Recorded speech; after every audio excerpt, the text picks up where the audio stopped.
Ladies and gentlemen, promoter Master Sean Gelati and the International Fight Showdown presents the IFS07 New Blood.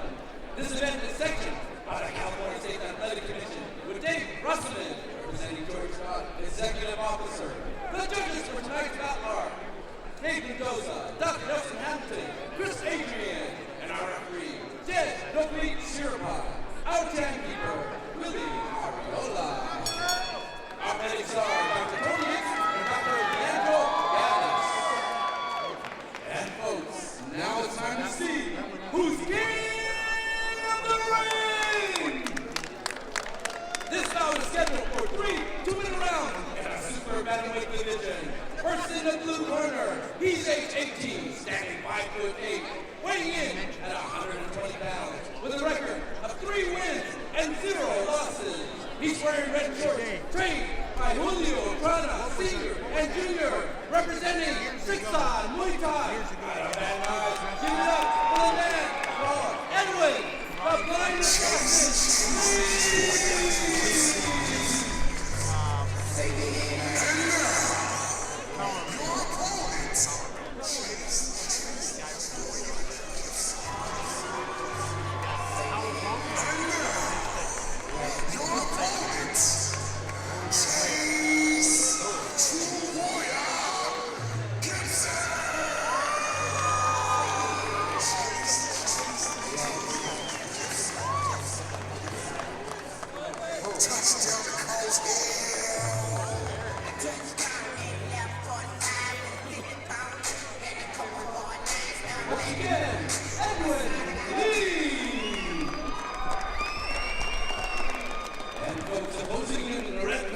He's 33 years old, standing 5'3", weighing in at 120 pounds, with a record of 1-1.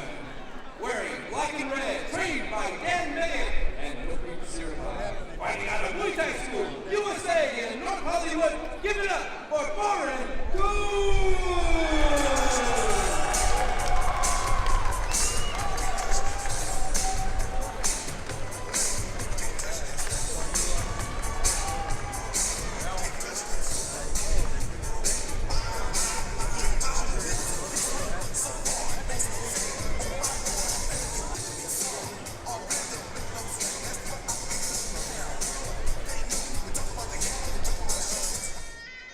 Here we are at the Pico Rivera Sports Arena. It's a beautiful Sunday, April 10th, 2 p.m. And this is the IFS International Fight Showdown, number 7, New Blood. And we have a super bantamweight fight. Edwin Lee, training out of Six-On Muay Thai fighting, Born Kun. And Dave, we hear a little music going on. What is this music that we're hearing? This is our music to get us ready for the Waiku Rat Moe ceremonial dance that's going to be performed by both fighters. Born Kun getting his gloves adjusted right now, checked by WBC representative of the United States, Dej Nopli Shirpai, checking his cup, checking his shin pads. This is an amateur fight. All amateur fighters have to wear shin pads. Is that correct? Yes, that's correct. We've seen Boren fight for the IFS before. He always puts on a good show. This promises to be a great bout. This is a super bantamweight fight with Born Kun in the red corner and Edwin Lee in the blue corner.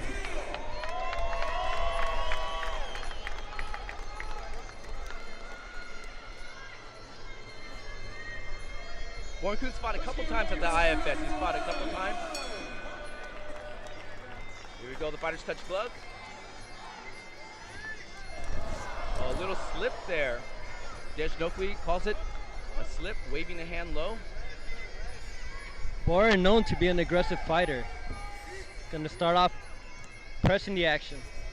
A little out of range with the low kick and knee. Out of range with the punch. The fighters are trying to find their distance right now. Oy. Big punch, but he doesn't go down. Dej Nopli does not roll that as a knockdown.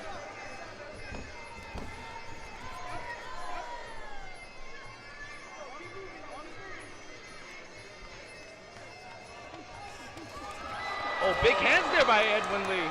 Edwin looking to be the counter fighter. Boren coming out aggressively. The mat looks a little bit slippery. Boren losing his footwork a little bit, maybe because of the heat. Drying out the mat. Fighters haven't been able to find their footwork because of the heat on the ring.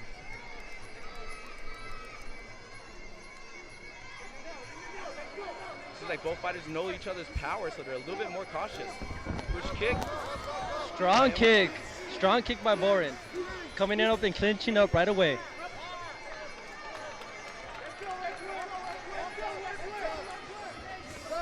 Nice sweep. Beautiful sweep. Big sweep by Boren Coon.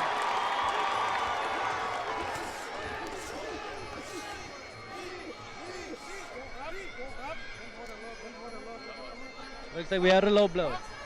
Yes, Yogi says no. Big long punch by Boren, a little bit wide, but manages to hit the jaw of Edwin Lee.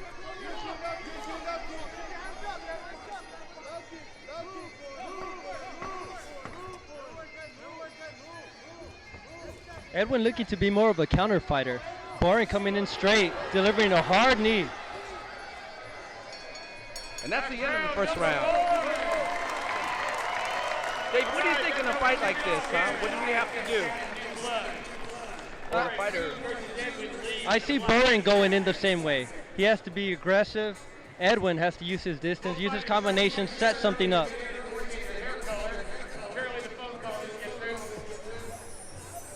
Boren Coon seems a little bit out of distance. They're not able to find a range. They're having a little problem with the mat looking slippery. What do you think as a fighter, coming in and fighting, not knowing your opponent for the first time? Right, the first round, especially the first minute, if it's a 3-round fight, the first minute you really have to feel out your opponent, knowing what he's going to do and adjust. The second round, we're really going to be able to see how both fighters adjusted and how they're going to come out strong. And in case you missed, that's our beautiful ring girl, Brittany, presenting the start of the second round. 10 seconds out.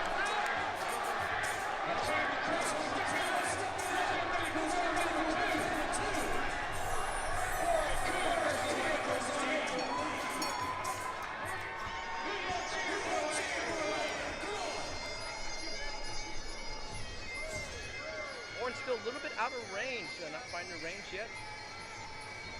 Oh, a big punch there. What does he rule that? He rules that as a knockdown. Dave in the scoring system on a knockdown. What happens here? 10-8 round so far. Unless he evens out the round, it's a 10-8 round so far. Big punch there by Boren Coon. Catches him. Dejnovic gives him a standing 8 count. 2-point deduction from a 10-8 round.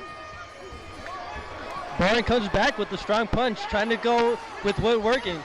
Looks a little bit anxious, but he's trying to get the knockout because he's got Edwin a little bit dizzy. Nice dump. Boren looked like he's been working a lot on the clinch. Nice dump, nice sweep. There we go again with another one. Big sweep again.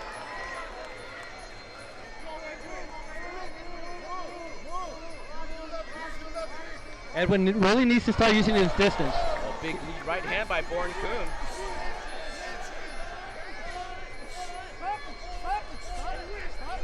Boren seems to be a lot stronger in the clinch. Looks better in the conditioning. But don't count Edwin Lee out. He's throwing a lot of hands, a lot of counter punches. When Boren misses, he comes right back in. Big knees there by Boren Coon. Big knees. It looks like he's doing some damage in the clinch. Edwin needs to use his range. Throw combinations from the outside. Try to avoid the clinch.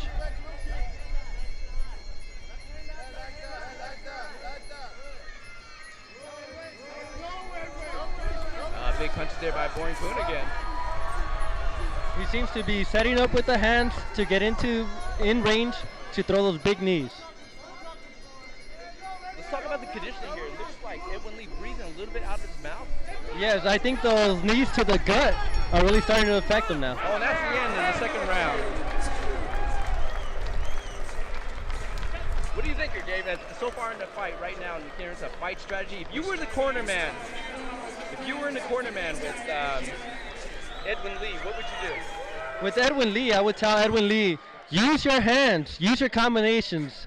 Don't clinch with this guy. He's beating you every time he comes inside. He's beating you, getting the knees in there quicker and also throwing the dumps. With Boren, I say Boren, stay aggressive. Usually the shorter guy is at a disadvantage in the clinch. Here, Boren is using his hands good and getting into the clinch and doing a good job.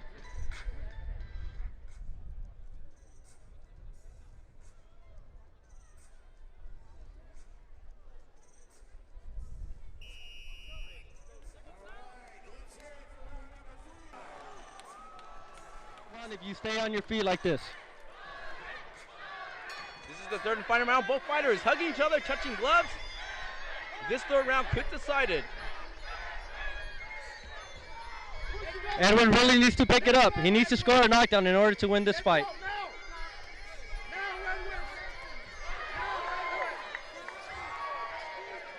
Edwin reaching for the fight. He knows he has to do damage in order to win this fight. His corner is telling him a minute and a half. He's got to turn it on. Oh, big head kick. Big punch followed by Edwin. Mouthpiece is coming out by Boren Kuhn. Edwin is giving everything he's got. He needs to score a knockdown to make this fight a draw or to win this fight. This shows the heart of Muay Thai when you have to just reach out deep to win that third and final round. Edwin is giving it everything he's got. He's coming alive now. Throwing some good punches. Just no, he catches both the fighters. Nice dump. Boren seems to be a little hurt, maybe tired.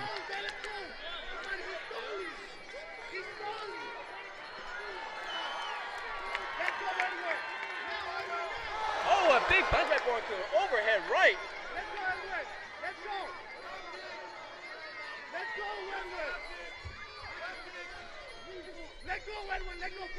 Edwin's corner encouraging him to give it everything he's got. Big right hand by Edwin.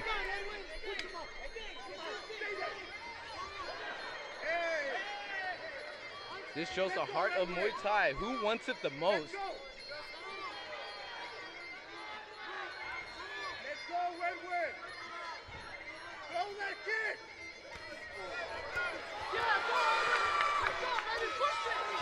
Edwin really coming alive. Edwin really coming strong, digging deep inside. It's the heart and willpower. And that's it, that's the earn of the third round. Great fight. Both fighters showing a lot of spirit. Boren came out strong the first two rounds. Edwin definitely came alive the third round. Ladies and gentlemen, let's give a hand for both of these fighters!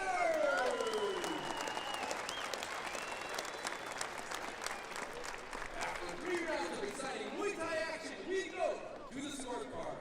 All 3 judges score the bout 29-27 for the winner by unanimous decision. In the red corner, Boren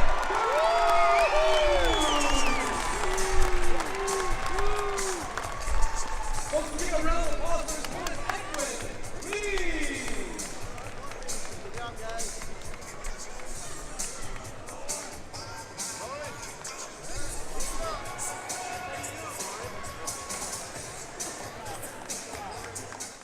Are you guys ready for the next fight? That's what I like to hear. Let me tell you something. Ladies and gentlemen, Master Sean Shalati, the International Fight Showdown presents an IF7 New Blood. A fight in the welterweight division. Tonight, the judges for this bout are Ralph McKnight, David Mendoza, Doc Nelson Hamilton, Chris Adrian, Marcus Rosales. The referee of the ring is DJ Akweet Srelbai. Our timekeeper is Willie Aguilera. First, I'd like to introduce in the blue corner. He's 29 years of age. He's 5'9". He weighs 153 solid pounds. His record is 5 wins, no losses, with 1 knockout.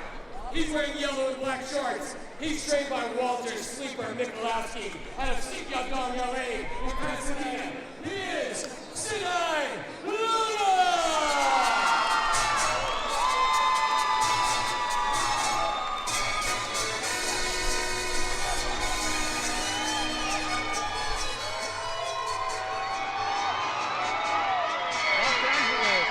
Out of Pasadena, trained by Walter Sleeper Mikulowski, former fighter himself, Nahi Luna. Famous for wearing the green. A lot of fans that support Nahi Luna. City of Town coming from a traditional background. They have years in the sport of Muay Thai. They're coming prepared.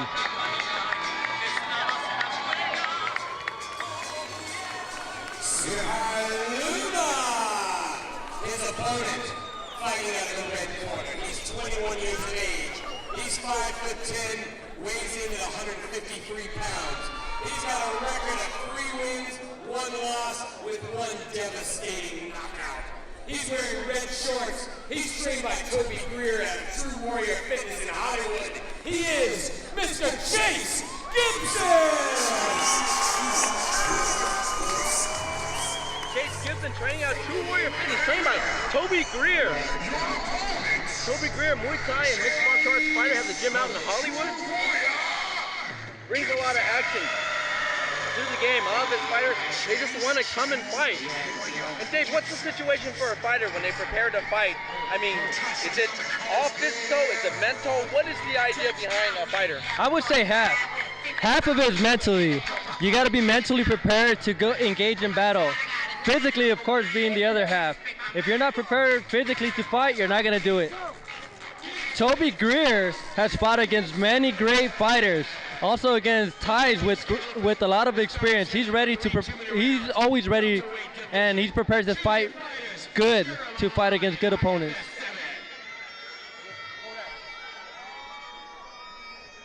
Once again, you hear the music to the ceremonial Y Crew. Dave, tell a little bit more about the Y Crew. Tell us about the headband they wear. The headband, known as the Monko. The Monko comes from generations in the sport. Many years of training under a certain crew, also known as a teacher, instructor, or even a father figure. You see her here, the Sidyaton fighter. They follow the traditions.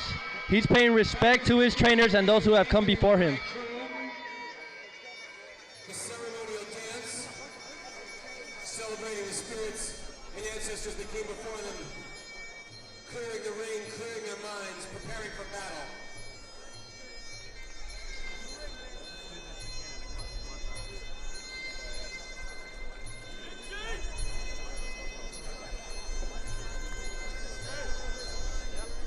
As they bow, they're taking a little dust from the ground. That's to protect them, kind of known as a magic dust, as they climb over the top of the ropes.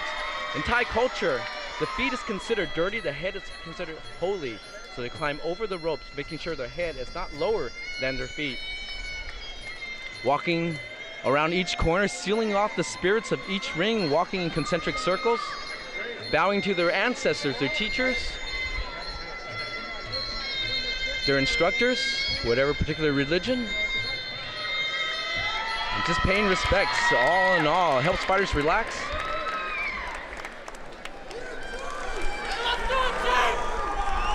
All right, fight fans, let's get ready for fight number 2. IFS07 New Blood. Chase Gibson versus Sinahai Luna.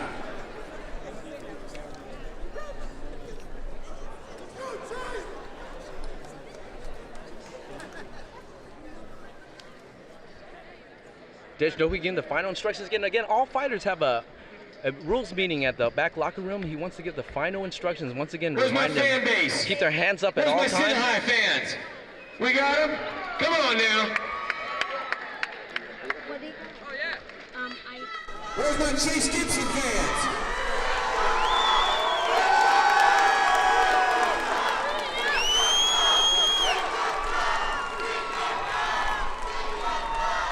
That's team spirit right there.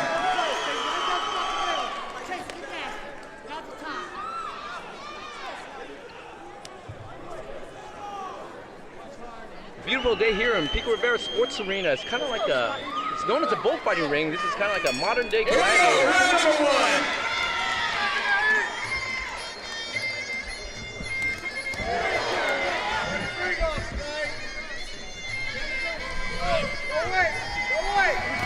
Oh, Big right hand by Luna.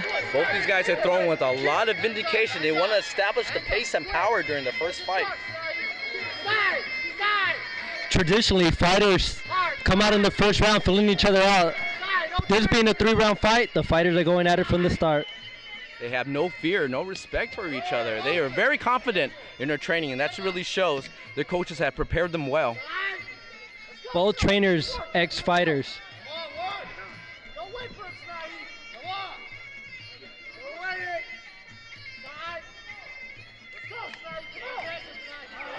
Big hand there. What does he say? No knockdown. Jess Youngquist says no knockdown. Flash knockdown.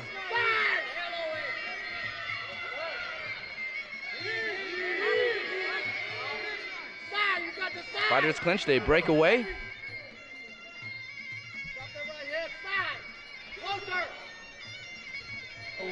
Again, Snahiluna has the blue tape around his glove. Chase Gibson with the red tape around his gloves.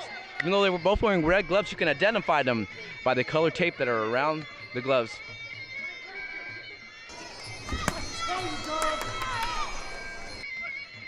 Gibson appears to have really strong hands. Luna coming with the traditional Thai boxing style. Chase Gibson a little bit floaty with the feet, and more reminiscent of a boxing style. Snahiluna more traditional in his Muay Thai footwork. But they're throwing a lot of heat with a lot of punches.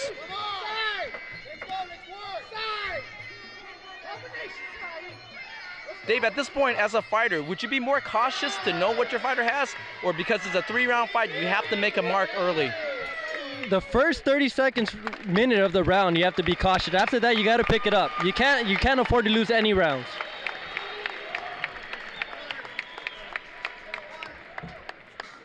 That's the action in round number 1.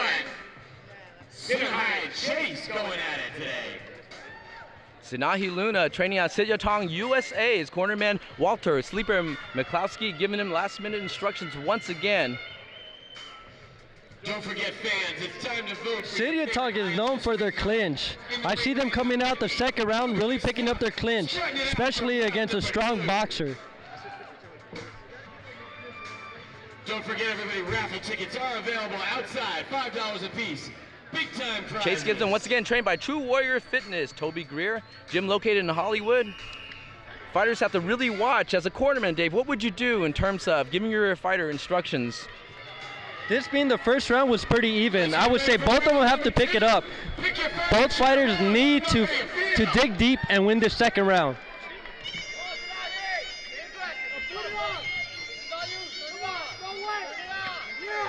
Big kick by Luna.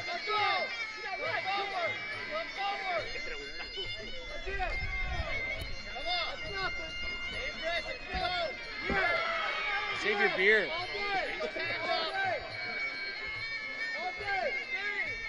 Both fighters a little bit more cautious this time at the start of the second round. Guess they know each other's power, they know each other's ability. Watching, picking their targets a little bit more. Big knee by Luna. Again, Showdown is known for their knees. You want to see Luna picking it up, being more aggressive, and going into the clinch. Gibson is going to try to keep his distance and use those powerful hands.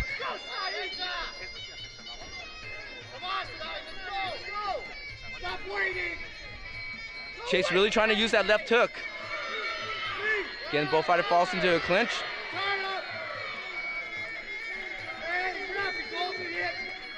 Oy. Good knee action here. A lot of fans don't understand the principle of the clinch and the knees. What is that, Dave, to explain to our fight fans? If you have a good clinch, you're going to be able to dominate the game. We're looking for straight knees, the knee bone landing into the gut or other parts of the body. If you land with the side, the inside of the thigh, it's not really a clean knee. We're looking for the knee itself to land clearly into the thigh or the body of the fighter. Dave, in terms of power, punch, kick, elbow, knee, what's considered the most powerful? Knee's always really effective. If you throw a body shot or a knee to the gut, the knee's gonna do the most damage. Well, both fighters swinging very hard there. So now he's getting tagged with a few shots. Oh! It looks like he's knocked down. That's it, he weighs him off. He weighs him off. Big right hand by Luna. Great action, both fighters exchanging hits. Sanahi Luna giving the better of the exchange, takes down Chase Gibson. The crowd is going wild. Huge right hand by Luna. The fight was really close until this point. Huge right hand by Luna, and that's it. That's Muay Thai for you right there. One shot could change the whole fight. That's true. Muay Thai action, everything is dangerous and the game can change at any minute.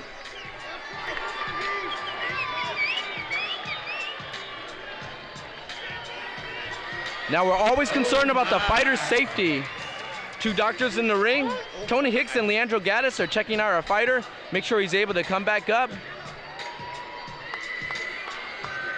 And under this situation, only the fighter, only the doctor can clear and allow the cornermen to come in the ring. They need to ensure the fighter's safety. How about that fight, fans? Gibson really looks to be hurt right now. Still not there yet. It's really hard as a cornerman too to watch your student, your teammate, sit there in the stool and not be able to do anything about it. Great fight, nice punch by Luna. Great right hand. Action in IFS07, fans. That's some action right there, Chase Gibson.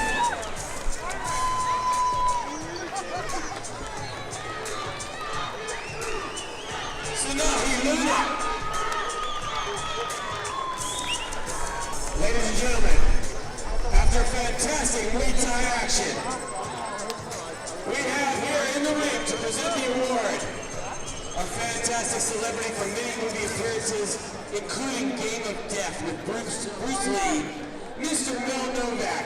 Can we hear it from Mel Novak coming out here at IFS07? Let me tell you something. Check out many martial arts films. Check out IMDb and you will see the illustrious career of Mr. Mel Novak, who's about to present our winner here in this fight. From round number 2, at 2 minutes and 59 seconds.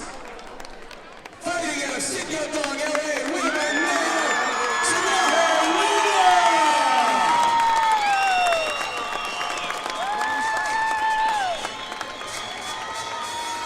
ladies and gentlemen, what a fantastic fight. Let's hear from both these gladiators today. If you would, Mr. Mel Novak will be available for autographs all around.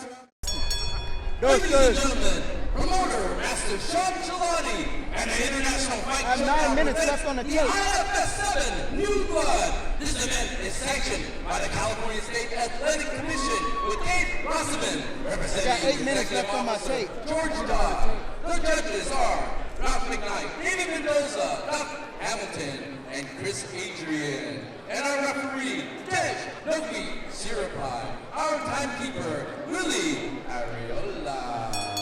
Our medics are Dr. Tony Hicks and Dr. Leandro Gaddis. And folks, now it's time to see who's king of the ring! This is the second fight for the IFS Cup in Muay Thai. This battle is scheduled for 3 2-minute rounds in the welterweight division. First in the blue corner, age 22, standing 6 foot tall, weighing in at 154 pounds with a perfect record of 4-0, 3 by way of knockout. He's wearing blue shorts, trained by Joe Hanlon, fighting out of Millennia MMA in Rancho Cucamonga. Give it up for Caden Ray! Well, I must say, it's a real pleasure to be here together. And look, and here's David Huerta, Muay Thai fighter extraordinaire. David, it's a pleasure to have you here. Thank you very much. You know, we're watching handsome David Huey, the voice of Muay Thai, work in the ring today. We've got some fantastic fights. Tell us what fans can expect from IFS7, David. Fans can expect action-packed fights for the whole 11 fights. There's going to be knockouts as we've seen so far and many more to come. The MMA fans are going to be really good, and the pro Thai boxing fights are going to be exciting. You know, I got to tell you, David, I'm a fan of fighting all around the world. I've been to Thailand, I've been to Japan, I've seen K1, I've seen Muay Thai. And when I come here to Southern California and I see the IFS fighting, I'm really impressed by the level of fighters. Tell me, you've been all around the world and fought a little bit. Tell me about what you think about these fighters. Here in California, I think we're taking Muay Thai in the States to another level. IFS is just one of the shows that's doing it, and we're doing it big. I'm proud to be here, happy to be a part of the crew here. We're excited to see some of the fights here. This is another fight that we're expected to see a lot of action packed. And folks, opposing him in the red corner, he's 24 years old, standing backward line, weighing in at 153 pounds. He comes in with a record of 3-1, 2 by way of knockout, wearing white shorts, training out of Wolverine MMA, and trained by Carlos Quillian in Highland. Give it up for Daniel Valdez.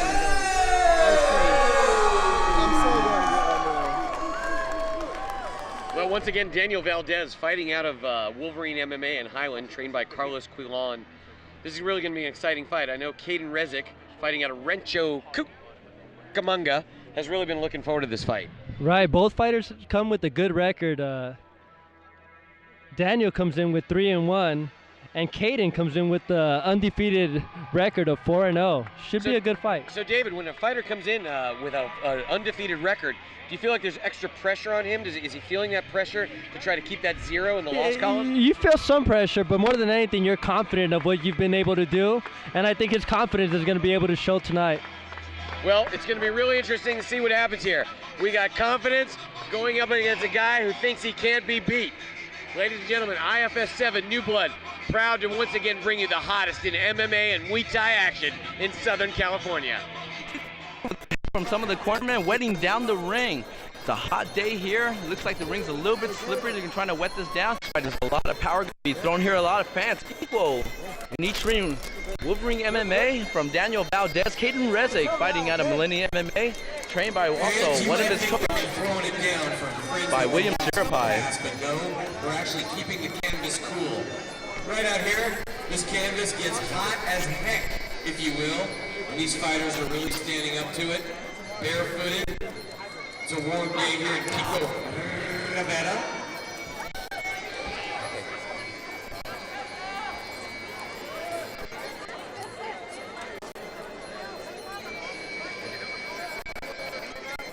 Okay, both fighters touch gloves here. White trunks, Daniel Valdez, Caden Rezick wearing the blue trunks.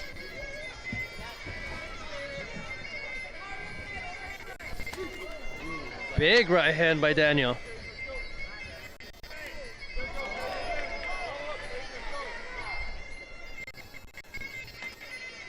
Dave, I noticed that footwork, it looks a little bit different than traditional Muay Thai.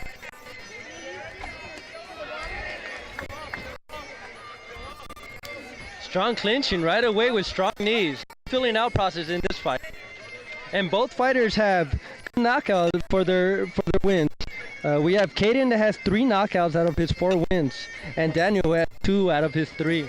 So both fighters are packing punches. Both fighters are strong and ready to go. Big leg kick there. A leg kick, talk about the power of the leg kick. What does it feel like, David, when you get kicked in the leg? I mean, it's a Charlie horse. Anyone who has gotten a Charlie horse before knows exactly what it feels. If you take too many leg kicks, you're not going to be able to put any weight on that leg. Both fighters throw everything. Exchanging a lot of action, a lot of determination here, as seen by both fighters.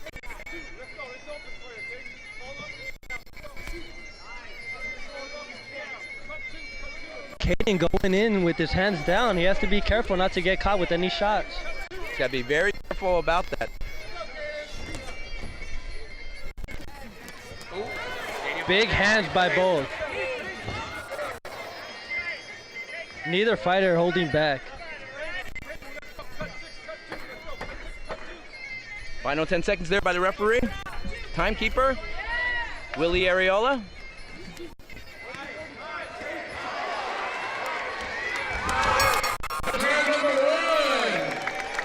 Both fighters go to the ground at the end. Dave, what do you think about both these fighters coming out, pace they threw? What do they need to do? Should they just listen to the coaches, go fight on instinct again? What's the best strategy? No, I think they definitely need to listen to their coaches. Daniel came out really strong in the first round. Put everything out. Caden seems a little more composed. It'd be interesting to see how he changes the second round. Both fighters are really tough. To have a lot of power in his hands and his kicks.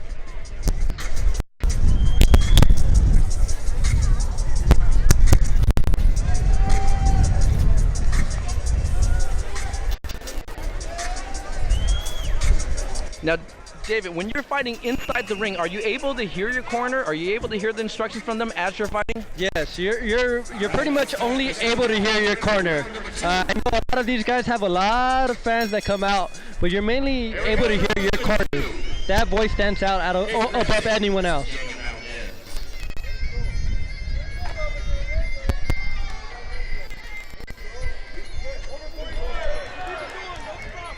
Looks like Caden came out a little more aggressive. Really picking his shots now.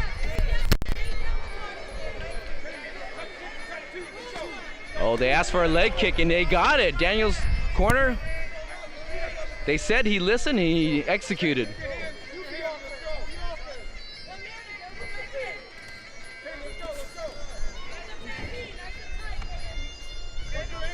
What do you think about Caden's strategy? Is he looking too big of hands, or is he not looking to set up?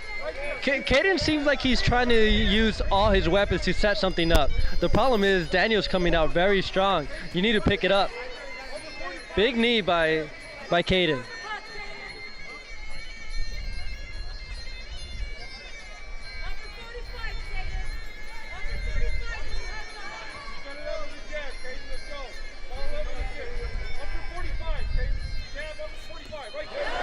Big shot by Caden. Big right hand. Nice right cross. He's aiming again. Looks like he's finding his mark. Oh, but Daniel comes right back. Caden knocked on his door. Daniel answered back with a nice flurry of punches. Caden does not look discouraged at all. He keeps pressing forward.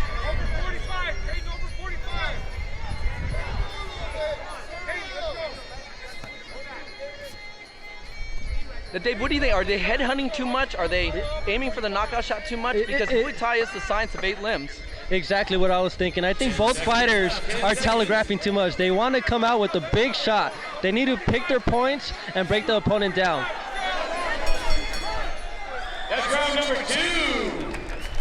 2. A good round. Both fighters pressing a lot of action, trying to earn each other's respect, knocking on each other's door and knocking back. Yes. Daniel looks like he's setting up with his hands. He did some damage in that second round with his hands. Caden seems to be more of a complete fighter. He just can't get off. He's trying to find a way. I really think he needs to press his action against Daniel. The third round, I see Daniel coming out strong. Caden really has to get something big, maybe a knockdown, in order to get this win. Takes many hours on the Nautilus machine. Well, this is the third and final round. Dave, do you have the deep dig? If you assume you're winning, do you keep the pace or do you try to back off a little bit? If you assume you're winning during this fight, I think you still need to press the action. You haven't scored a knockdown, nothing's secure yet. You need to still dig deep and really win this round. Okay, this is the third and final round, and the spirit and camaraderie of Muay Thai. Fighters touch glove.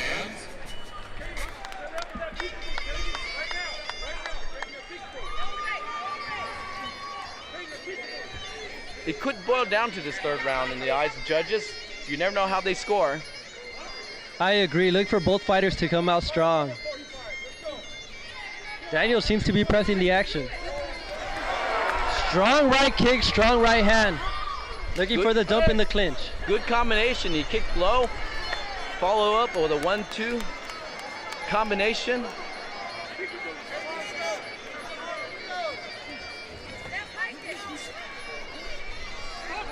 Again, Dave, this is the IFS Cup. You have to win to advance forward. And so making this a part of the tournament is not a one-fight deal. Both fighters are giving everything they got, just as if it was the final. They want to make it to the next round. They're giving everything they got.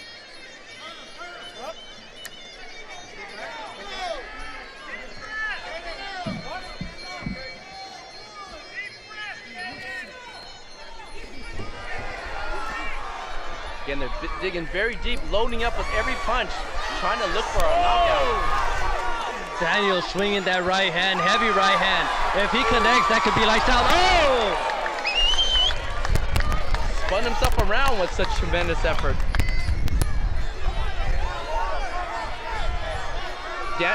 Caden looks cut right on top of the nose. Looks very apprehensive right now. Oh, and he looks to be dazed now. Daniel's giving everything he's got. Sounds like...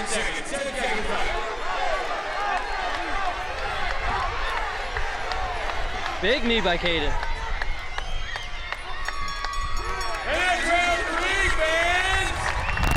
Tremendous action, David. We see a lot of heart, a lot of willpower in both of these fighters. It looks like Daniel Valdez took it. He gave gave it everything he got throughout 3 rounds. Landed a lot of big shots in the 3rd round, hurt Caden in the 3rd round. You thought Sunday was all about kicking back on the couch and watching football. No! It's about watching gladiators going at it in the Pico Rivera Sports Arena. You gotta give it up to both fighters, showing a lot of heart. A lot of heart for both these guys.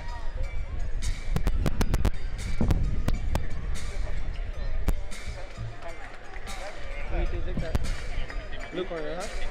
I don't know. Or that guy. Daniel?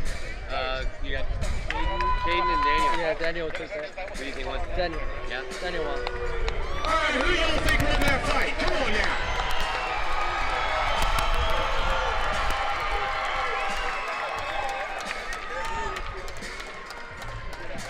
I want to see y'all act like Caesar from ancient Rome. Thumbs up or thumbs down. What's up now? Who thinks Caden Rosick won that fight? Who thinks Daniel Valdez won that fight? Everybody's got an opinion.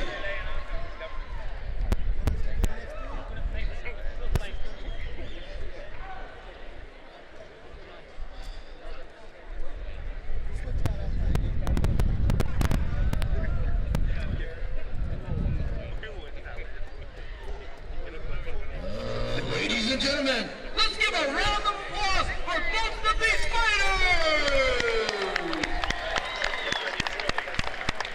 After 3 rounds of exciting Muay Thai action, we have a unanimous decision. Judge number 1 scores about 29-28. Judge number 2 scores at 30-27. Judge number 3 scores at 30-27. For the winner, again by unanimous decision, in the red corner, Daniel!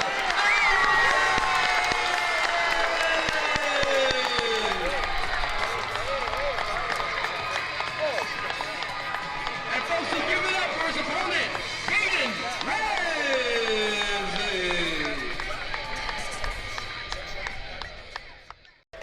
Ladies and gentlemen, promoter Master Sean Shalati and the International Fight Showdown presents IF7 New Blood. This event is sanctioned by the California State Athletic Commission with Dave Ramusin representing George Dodd, the executive officer. The judges for tonight's bout are Ralph McKnight, David Mendoza, Doc Nelson Hamilton, Chris Adrian, and our referee is Marcos Zayas. What's that? Our timekeeper is Willie No, I'm good. Fabiola. I'm good. Yeah. And now, for our first MMA match of the night, it's time to see who is King of the Ring! This bout is scheduled for 3 2-minute rounds in the lightweight division. First, he's 21 years old. He's fighting out of the blue corner.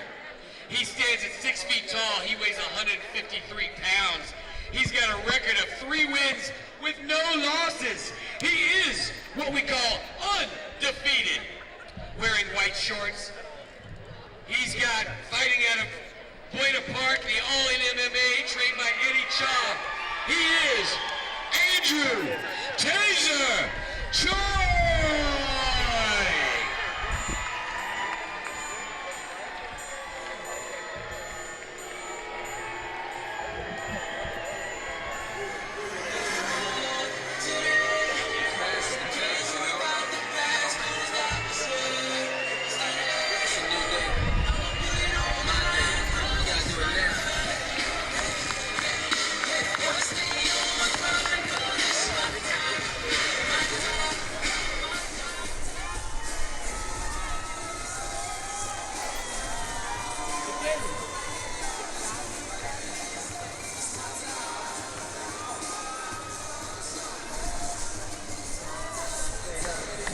Andrew Joy training out all in MMA, and this is also the same camp as the co-main event. Chris, the SoCal Kid Saunders, fighting Kleber Luciano,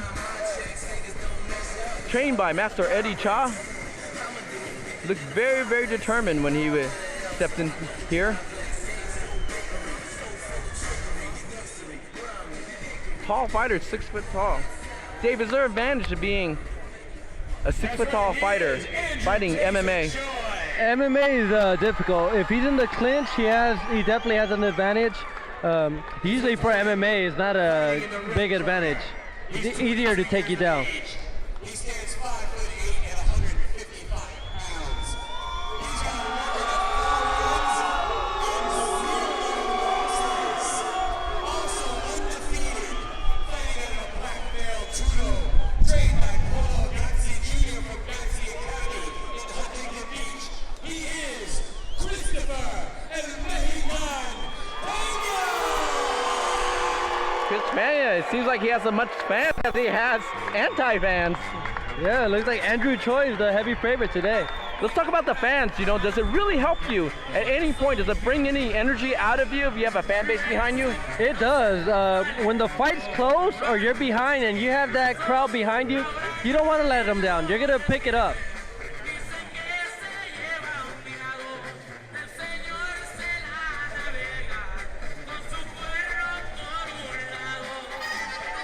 Chris coming in with a smile. Looks confident. The fans doesn't seem to bother him at all. He's ready to go.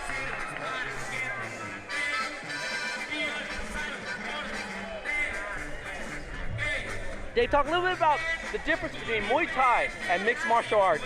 Muay Thai is strictly standing up. You're gonna stand up and bang. Mixed martial arts, you're gonna stand up, but you're also able to go to the ground. Now, when you go to the ground, it's a whole different game. You have submissions, you have ground and pound. It's really hard to do. You better be prepared.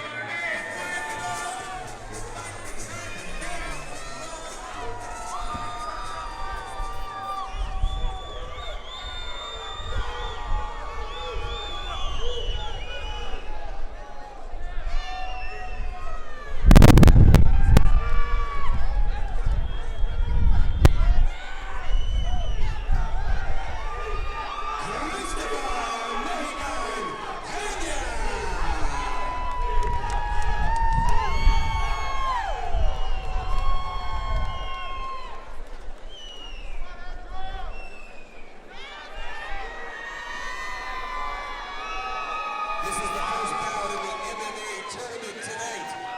Let's cheer on for your favorite fighter and see who comes out to be the IFS07 King of the Ring.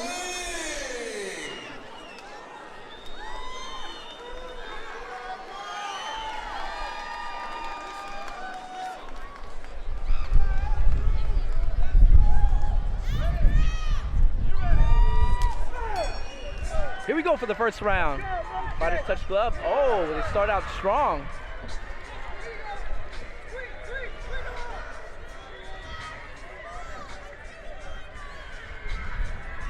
Both fighters trying to get the dominant position. Tips him down. And Chris takes him down. Chris is actually in half guard, pushing Andrew Choi right against the corner.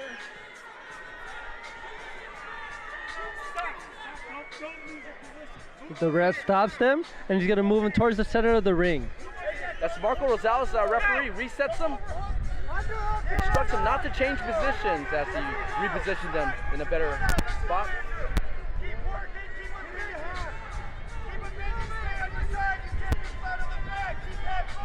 Chris is looking for the full mound or the side mound. He looks comfortable in this position.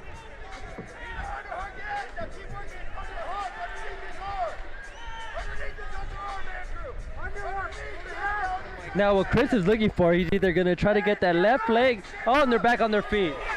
Big punch. Oh, he says he gets knee to the groin. David, when we look at Muay Thai fights, when they were the steel cup, they never complain about being kneed in the groin. Is there something here that's different in mixed martial arts where they're complaining about being kneed in the groin? The steel cups makes a huge difference. Obviously, if you're wearing a steel cup in Muay Thai, you're not going to feel that shot to the groin. In MMA, you might be wearing a different kind of cup, and so you're going to feel it. Knee to the groin is never a good thing. Okay, our referee Marco Rosales asks if the fighter is ready, feeling good.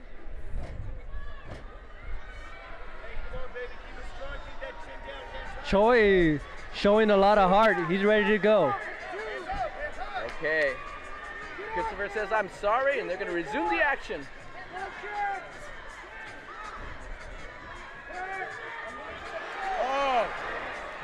Andrew with an attempt guillotine choke, and he slipped out. Slips out. Reversal, and back to the guillotine choke. Now he's at full guard with the guillotine. Our referee has to look very carefully to see if our fighter can maintain concentration. Oh, he slips out once again. Takes the top position. Try some ground and pound action. The crowd's going wild.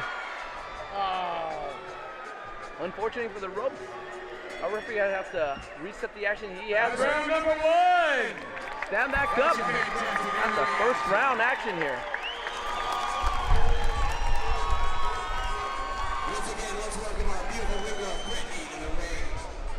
Don't forget to vote for your favorite ring girl here at IFS. At the same time, you can step outside, purchase raffle tickets. David, at this point, if a fighter's on the ground, do you lose a little more confidence that way, or do you train well on the ground that it doesn't matter if you're on top or bottom? These fighters are training well on the ground. They're ready for everything. Right now, it looks like Chris is really pressing the action. He's gotten the advantage on the ground. I look for Choi really stepping it up and trying to get on the full mount.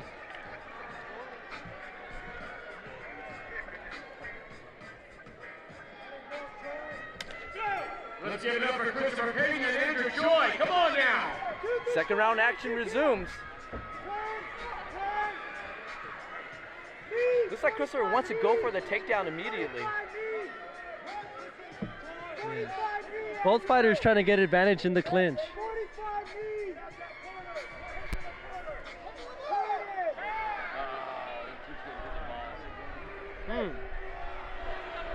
Another groin shot again.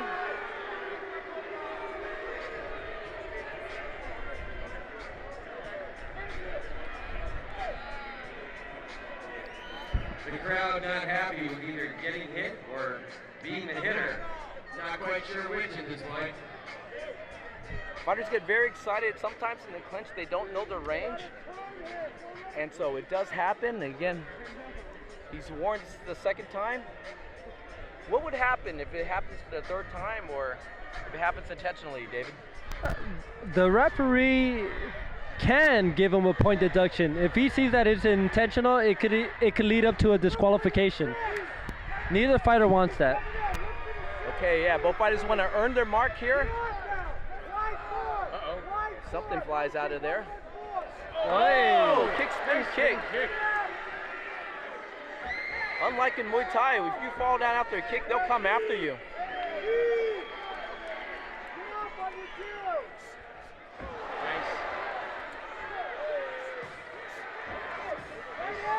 Oh, Christopher seems to change his strategy. Instead of going for the takedown, he's going for striking. Oh, but he does try to take down.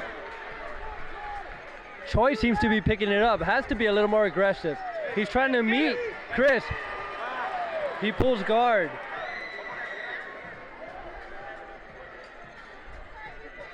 Chris looks very comfortable in the ground.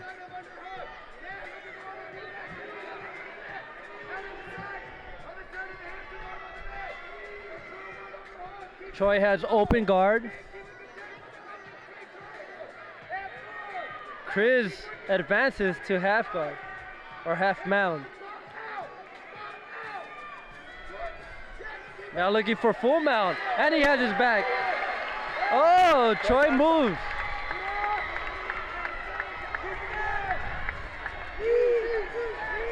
Looking for the guillotine. He has an arm underneath. Very nice. You see him turning. Really tight choke. Oh, he Back takes him down. down. Oh, he slips out. That's round 2. Come on. Great action here.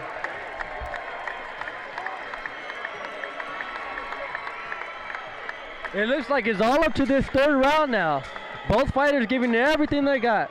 Looks like the third round is going to decide the winner. Stepping in the ring, beautiful ring girl. This tap out, Jennifer Swift. Here comes round number 3 in the exciting MMA action, IFS07 New Blood.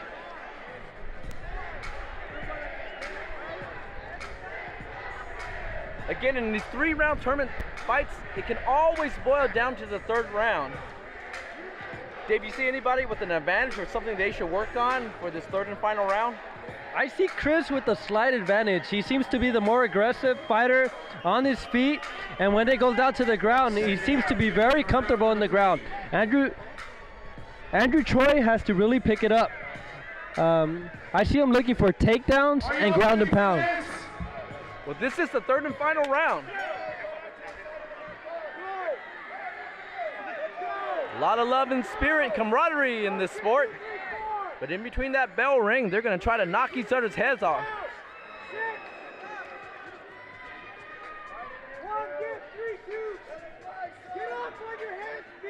Chris trying to let his hands go just a bit out of range. Once again, going for the takedown. Nice takedown defense by Andrew Choi. Going for the guillotine choke once again.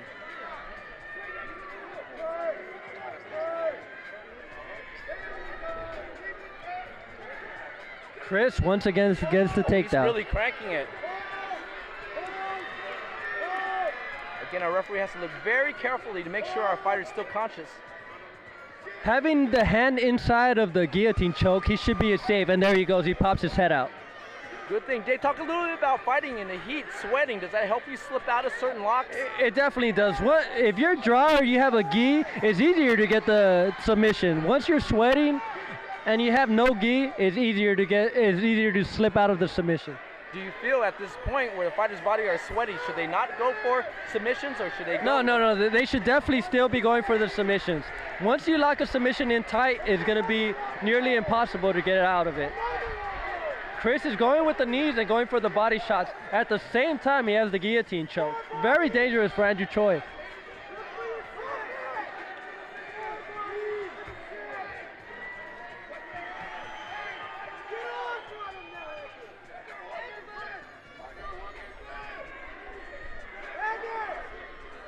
Chris has his opponent pinned against his own corner. And another takedown.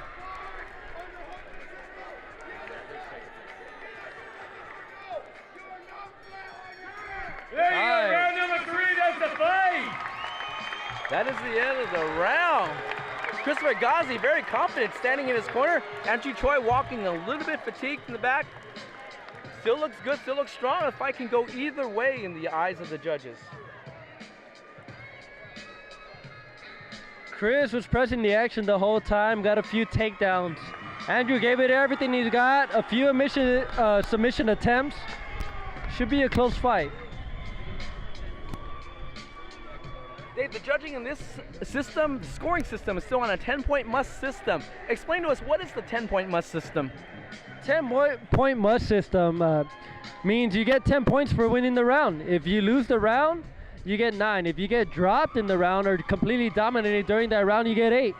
To me, it looks like Chris dominated the round, was able to score a 10-9 round. Not a 10-8, but a 10-9 round. So let's hear it for both these warriors tonight.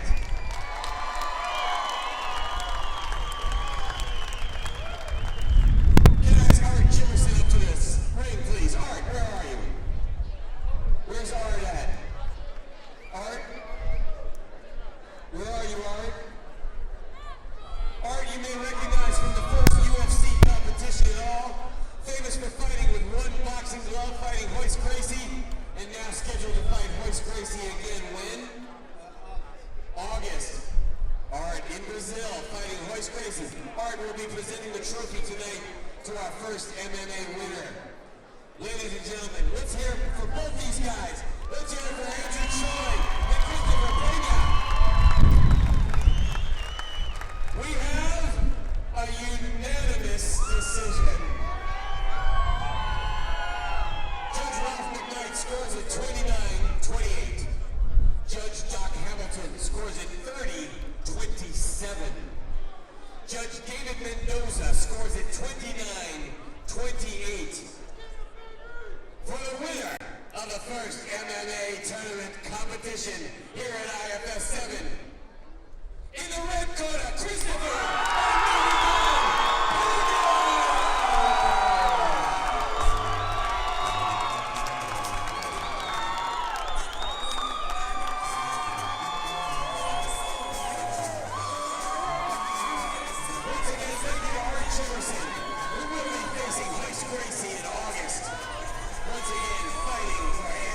Congratulations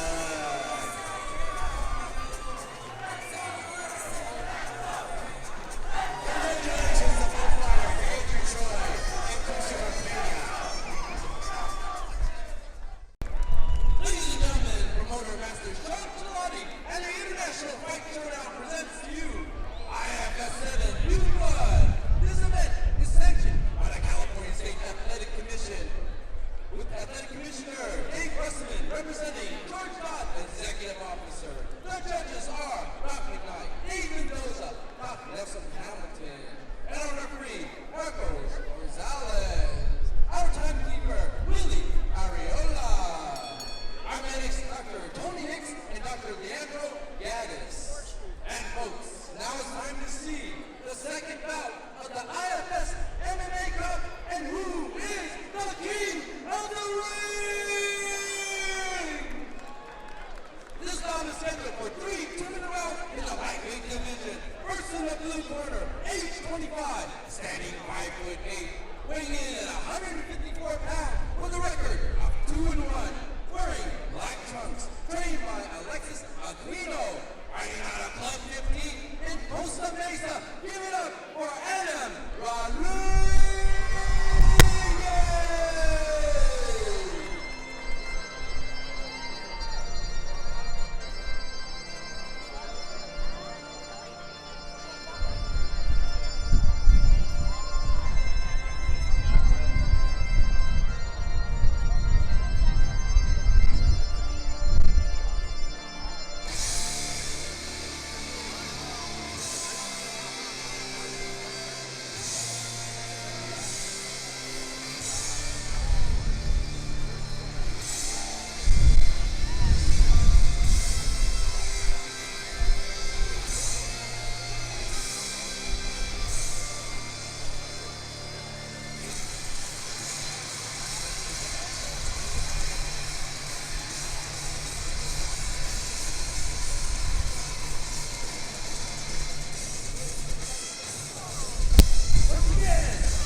Once again, Jonathan Chester.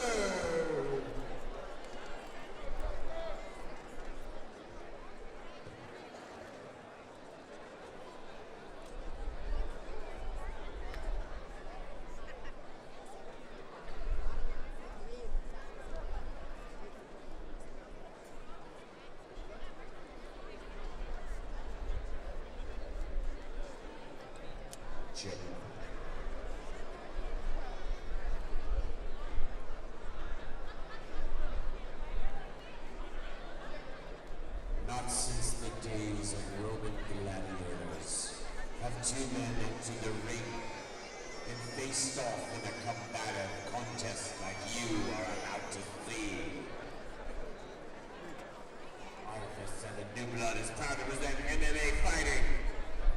Jonathan Chester versus Adam Rodriguez. Pick out your fighter. Cheer him on!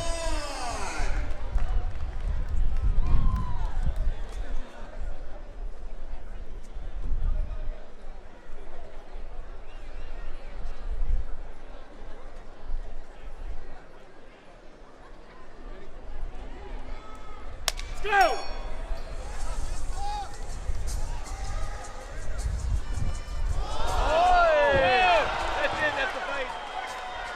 Big punch there. Woo! Is that it? He just called the fight? Yeah. Referee stops the action. He does stop. He's calling the physician in. Yes, big right hand. Jonathan Chester throws a big punch there. Comes and talks, looks at the physician. Oh, only checking for safety, asking the doctor if he's able to continue. All right, sends him to the neutral corner. What's going on here?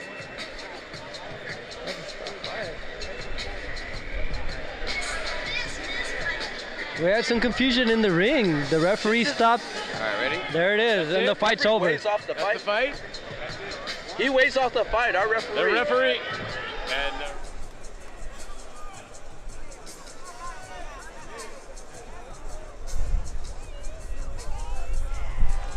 The referee steps in and stops the fight. The crowd's not too happy with it, but to me it's a good decision. Jonathan stepped in and gave him a hard overhand right hand. Adam hit the cabbage and wasn't able to respond in time. He looked like he was out. We got to remember this is an amateur MMA event. If the fighter's unable to continue, the referee's going to stop the fight. Safety of the fighters first.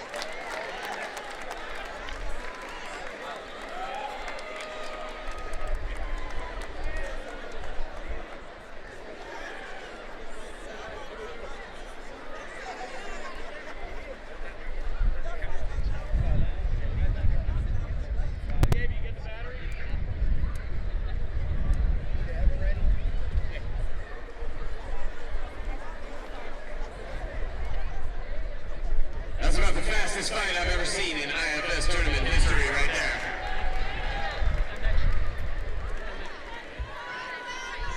You know, give it up for a lightning fast right hand. I mean, come on now. Safety first, safety first.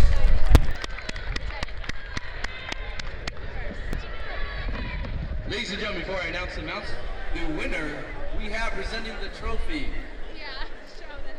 The four-time world kickboxing champion, Kathy Long.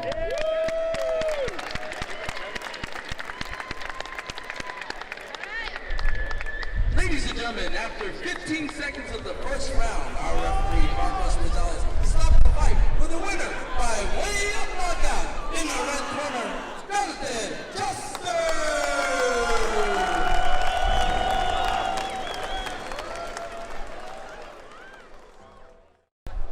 Master Sean Shalati, the International Fight Showdown, presents IF7 New Blood.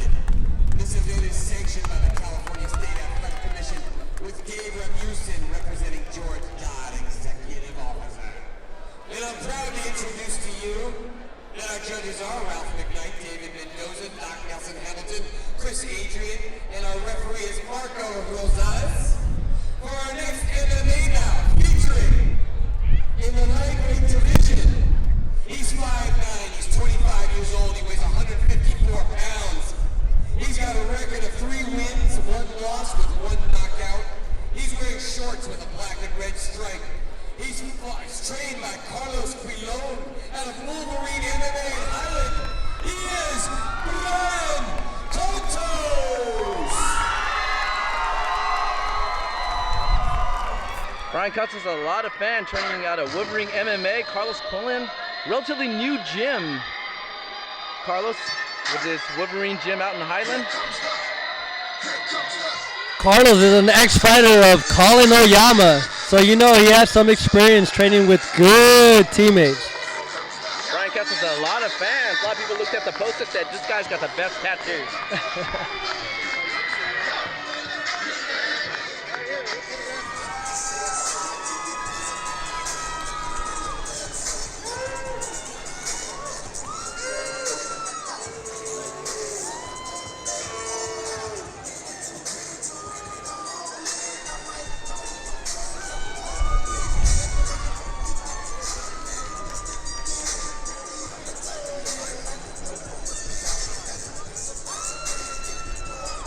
Hey, the fighters get Vaseline on their face. What does that do to them?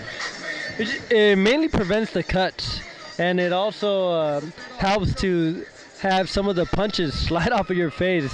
Of course, if you're getting hit with, if you're getting connected with the hard punch, it's not going to do much help.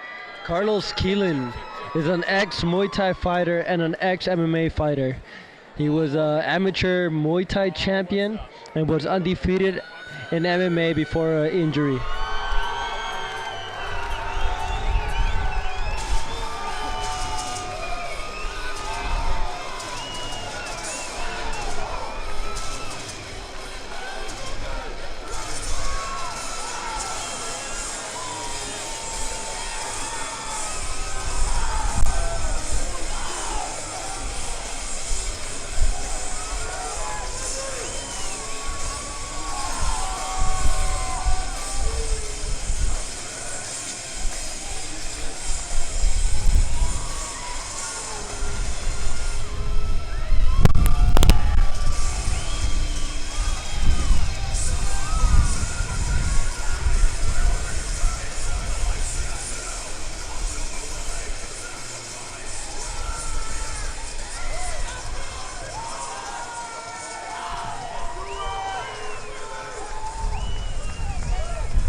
He's fighting on the red corner. He's 6'3", 154 pounds, and 25 years of age, with a record of 3-1.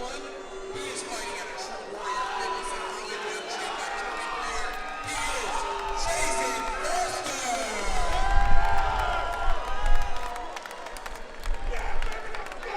Once again in the blue corner, Brian Cantos facing against Jason Foster. Brian Cantos from Wolverine MMA fighting Chasen Foster from True Warrior Fitness. Both trained by former fighters. Let's see the first round action.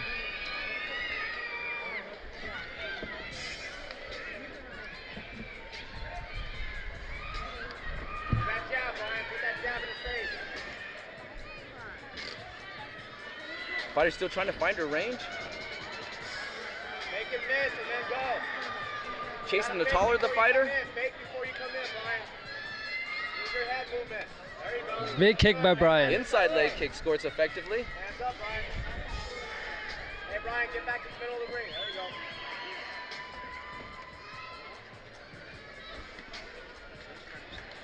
Hands up, Brian. Go to his body, Brian, go to his body. Move straight left to the body, Brian. Both fighters filling each other out.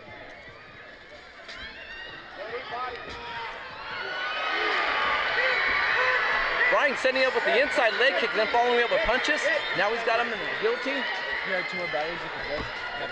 In the corner, we see some sweat pouring out of Chasen's head. Maybe he'll get sweaty enough to be able to slip out of that. Hey, spread your legs. Knees to the thighs by Chasen. Getting a little bit red. Again, our referee, Don't waste your energy. Marcos Rosales, he's always keep his eye on the fighters. Make sure they can maintain consciousness. Ooh, nice takedown attempt. Brian able to thwart that takedown. Still holding him in the guillotine position. Doesn't seem like he's gonna choke him out from there. And there he is, he pops out.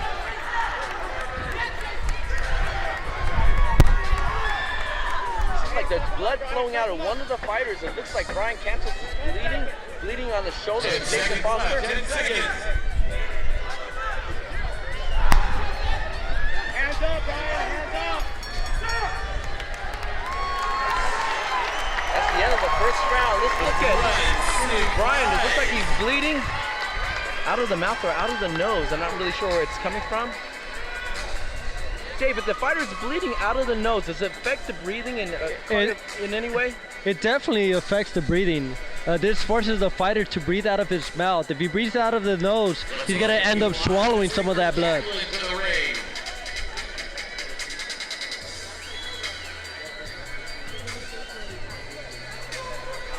Don't forget to cast your votes for the IFS Ring Girl 2011.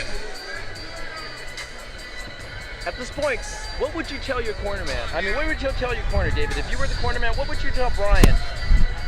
Brian needs to keep doing some of the same. He needs to really go in there, being the shorter fighter, and press the action. Try to take Chasen down. Chasen needs to use his reach.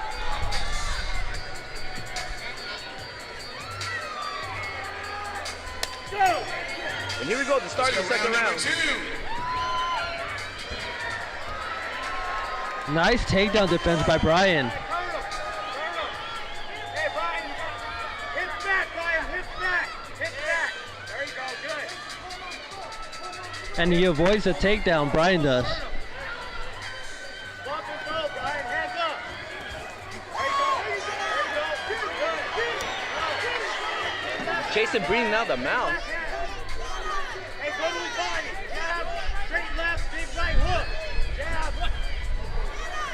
Brian, go to his body with that left hand. Right kick by Jason. Chasen's got a little welt on his left eye. Oh, takes down. Nice takedown. Brian Cantos. Oh. It looks like Chasen's cut out of his left eye. Tells him to stop.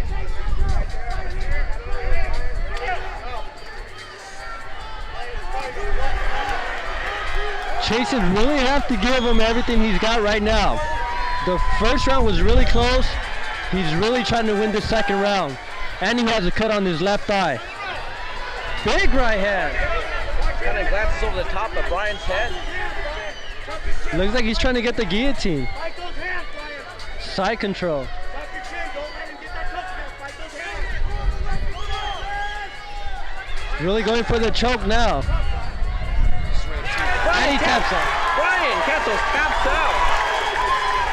Jason.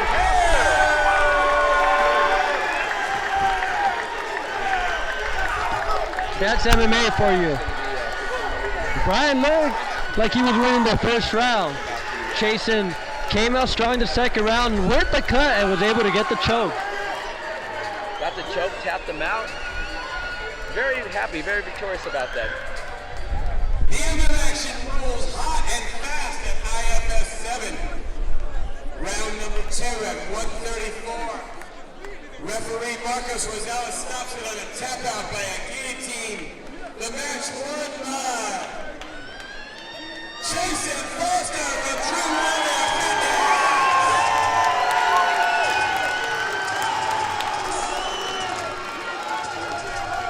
The trophy presented by Miss Tap Out Jennifer Swift.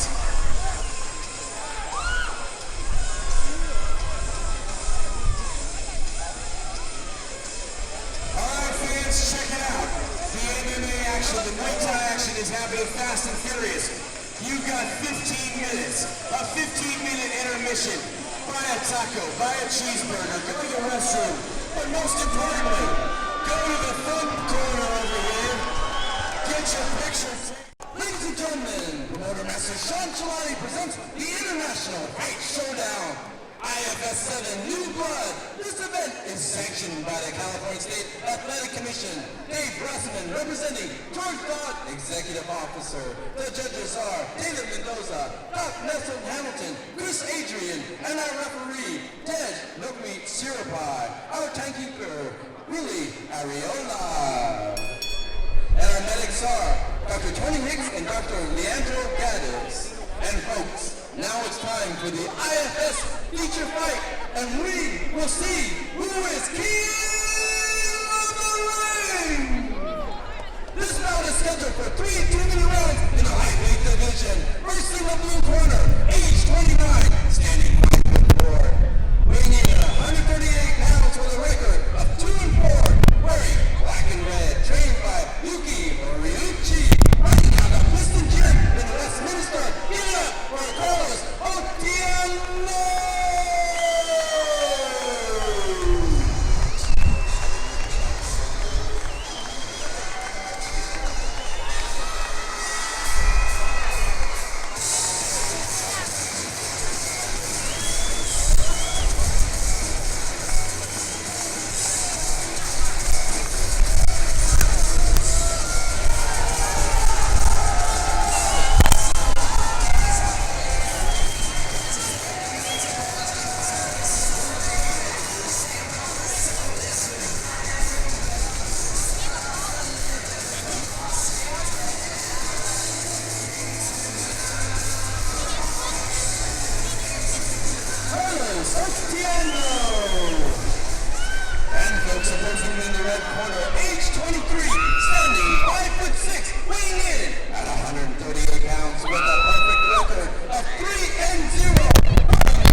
Dave, I notice when I watch a lot of Muay Thai fights, a lot of the Thai fighters go over the top rope. What's that all about?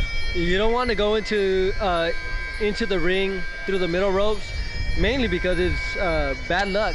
You feel like you're the bad spirits are going into the ring with you.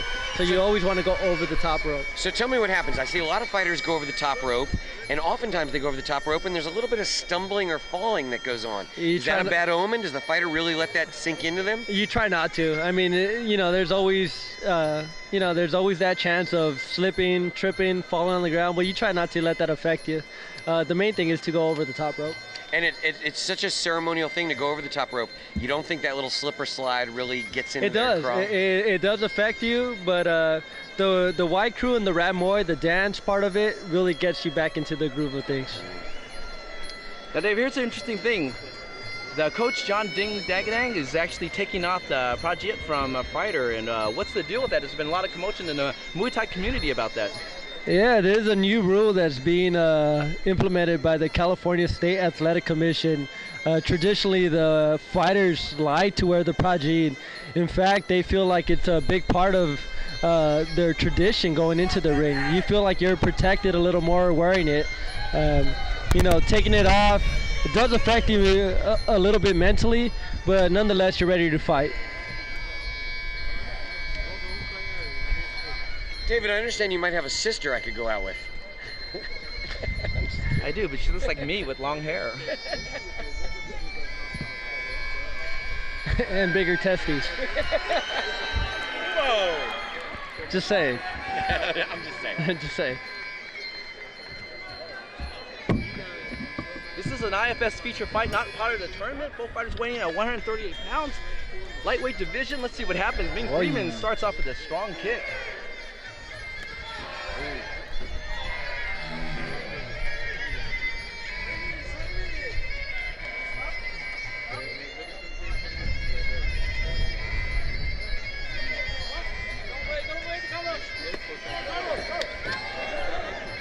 Ming throwing some strong kicks and punch work.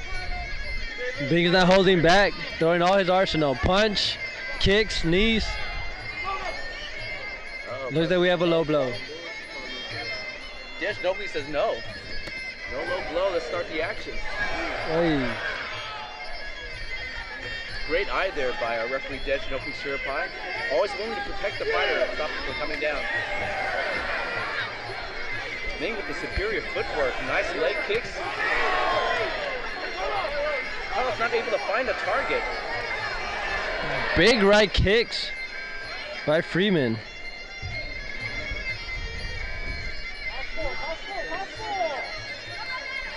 Nice sweep.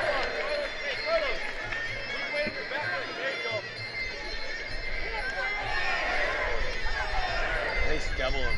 Very nice action, kicking to the head, going back downstairs to the inside thigh. Really finding all targets. The science of 8 limbs, minus the elbows because it's an amateur fight. But able to strike upstairs, downstairs, and in the middle. Ming Freeman displaying a good array of Muay Thai technique.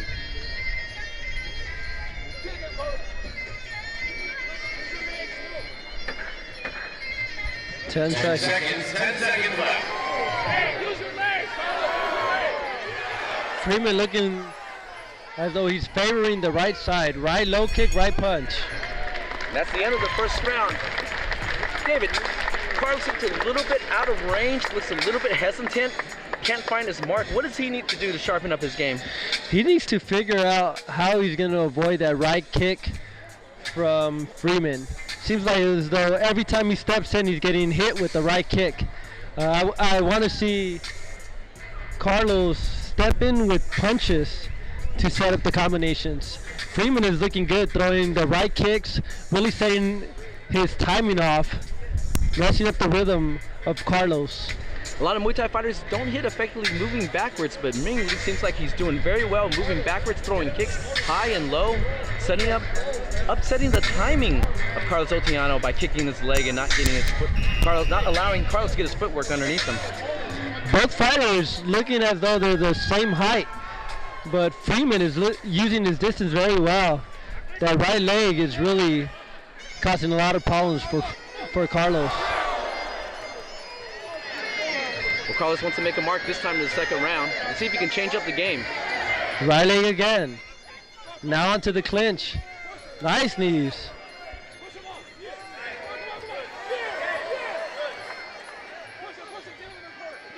Carlos trying to close the distance with the punches.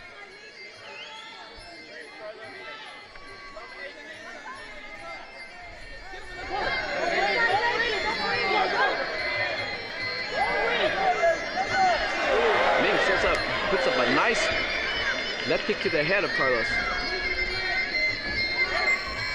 The clinch looks like it's pretty even. Whichever fighter wins this, they're going to win it from the distance. Big right hand by Freeman. Oh, both trading off here. I've seen Carlos fight before. He's not afraid to mix up. He's not afraid to take some pain, to give a little bit of punishment. And Freeman is there waiting for him with powerful kicks. Left high kick once again and back down to the right low kick. Carlos loves it. Ooh. What does he roll this? Rules it as a slip. Nope, the action continues. Flash knockdown. Spin back kick by Ming Freeman. Carlos coming over the top after that spin kick. Both fighters picking it up now. Again, our referee, Tej Nopi Serpai, is a commander. This is his house. The referee, it's his home. He tells you how to behave.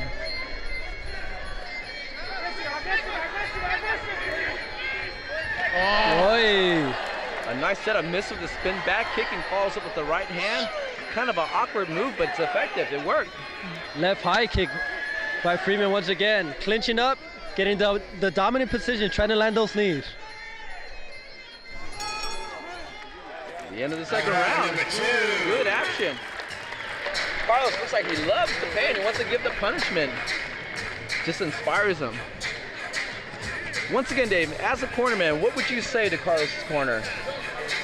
Carlos needs to keep it up. Setting up the punches are working great for him. He's landing some big shots. It appears as though he took the second round. Freeman now has to really step it up. He looked good in the first round. Look as though he took the first round. It's all up to the third round now. Once again, how about the beautiful Miss Tap Out, Jennifer Swift? It's all in our unofficial eyes. Of course, it's in the hands of the CSC, the California State Athletic Commission. And only their opinion counts. Right. Carlos needs to... The corner says he won the second round. He says he needs to win the third round. Dave, I haven't seen this kind of action since midget wrestling in the NWA back in North Carolina.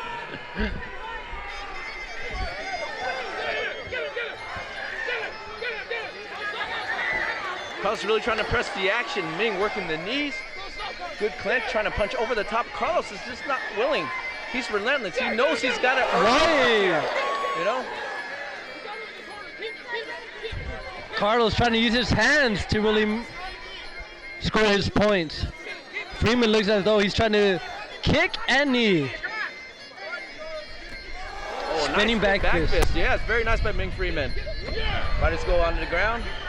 Nope, Wolf obviously has to slip.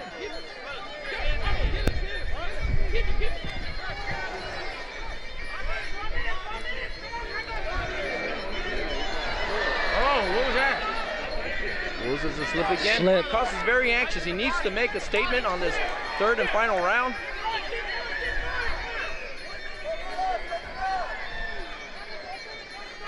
Both fighters down to the canvas. Carlos looks as though he's trying to catch him with the punches, just missing. Pressing the action nonetheless. They're taking it to the very end. Bring it on, they say. Both fighters exchanging. There's more leather being thrown here than a Wilson House of Suede store.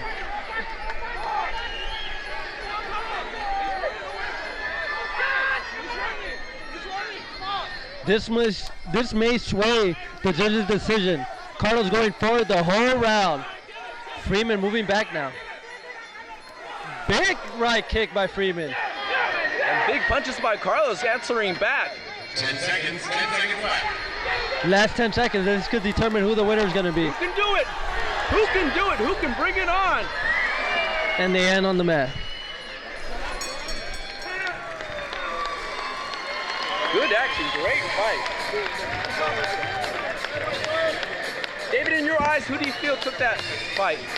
It's gonna be a tough fight to score. I think our fighter here in the blue corner, Carlos, might have just edged out that decision. Ladies and gentlemen, did you like that action? Before I call the winner, I'd like to introduce you the person that is going to be presenting the trophy.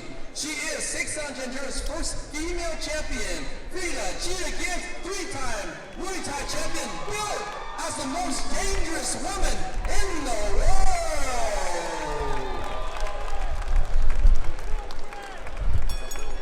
And folks, after 3 rounds of exciting Muay Thai action, we have a unanimous decision. All 3 judges scored about 30-27 for the winner. In the red corner, Lee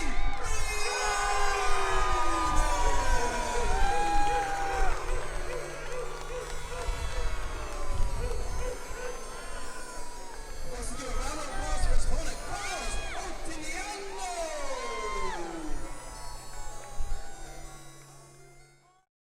Master Sean Shalati in the International Fight Showdown in IFS07 New Blood. This event is sanctioned by the California State Athletic Commission with Dave Ramusin representing George Dodd, the executive officer. The judges for this bout are Ralph McKnight, David Mendoza, Doc Nelson Hamilton, Chris Adrian, and our referee is Dej Nakwi Sriappai. Our timekeeper is Willie Aviola. Our medics are Dr. Tony Hickson, Dr. Leandro Gattus. And now, it's time to see who is the king of the ring. Our number 3 bout for the IFS Cup in Muay Thai competition. This bout is scheduled for 3 2-minute rounds in the welterweight division. First, fighting out of the blue corner. He is 34 years of age. He stands 5'9" and weighs 152 rock-solid pounds. He's got a record of 3 wins, 1 loss. He's wearing black, white, and red shorts. He's trained by Cruz Santi out of the Muay Thai Academy and Ecstasy Fitness in North Hollywood. He is Johnny Action Jackson! Johnny Jackson taking this fight at the last minute, replacing Jermaine Soto, his teammate, stepping up to the plate. What do you think, David? Stepping up the last minute, does it affect you in any way? What do you do? What's your strategy? It does affect you, but I think Johnny Jackson has a lot of experience. He has to go out here and give it 100%. I think with his experience, he should be okay. Johnny Jackson's been training Muay Thai for an extremely long time. He's an instructor himself at Ecstasy Fitness. Very talented martial artist. He's got all the skills. They call him Action Jackson because he delivers the action. And again, stepping up for his teammate, Jermaine Soto. He's actually in his corner. Jermaine hurt his back, had to bow out of the tournament. 2 days before the event, Johnny Jackson steps in and says, hey, this is my brother, this is my teammate. This is how we roll. In Muay Thai, you see that a lot. There's not a lot of bicker. There's not a lot of, well, should I, shouldn't I? They just go and they throw. I think for most fighters, it would probably not be a good idea to step in a tournament in a last minute notice. Jackson, though, is not an average fighter. He has a lot of experience, entertaining, and I think he is a good choice for him to do this. He stands 5'9" and weighs 155 pounds. He's got a record of 3 wins. He is wearing black shorts. He's trained by Dan Lyon and Jonathan Poo from the Muay Thai School USA in North Hollywood. He is Ruben Bagdarian. Ruben bringing a lot of fans with him with Muay Thai School USA. So they're sitting, they're making a lot of noise for him. I haven't seen this fighter fight. Dave, you've seen that, trained with them a little bit. What do you think? What skill level is he? Ruben is a newcomer to the sport, but he is being trained by Dej Nakwi Sriappai, who's really well known here in California. He comes from a good trainer. He's ready to go, and it's going to be interesting to see how he performs today. Well, great. Muay Thai School USA, they're always ready to fight. They produce a lot of fighters out of there. Relatively young gym, I think about 2 years old, but they're out there and they're ready to step it up. And again, in Muay Thai, a lot of fighters just say, hey, we just want to fight, we want the experience. Win or lose, it's a sport. Yes, and those are the place to get the experience. If you want to fight in front of a crowd, if you want to fight at a good show, the IFS is the place.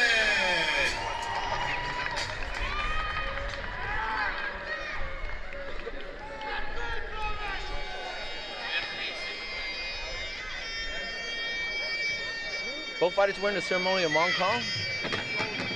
Once again, this is known as the Wai Kru Ram Muay.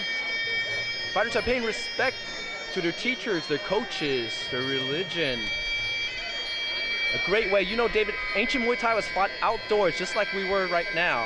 And a lot of fighters use their Wai Kru not only to pay respects to their ancestors, teachers, their instructors, but also to check the sun angle, the terrain. They fought on bare grounds. They used it to just examine the area, the sun angle. They can use it effectively the same way, checking the sun angle, where the sun is in their eyes. It's a method of relaxing also and preparing yourself mentally for the fight. Yes, and you see the tattoo that Jackson has on his back. It's Thai for Muay Thai. So you know he comes from a traditional background. His school is always known here in California for producing great fighters. This is going to be a great matchup. Muay Thai Academy, one of the oldest gym in North Hollywood. Been there for 25 years. Founded by Kru Puck. They call him the godfather of Muay Thai. He can make you a Muay Thai offer you can't refuse.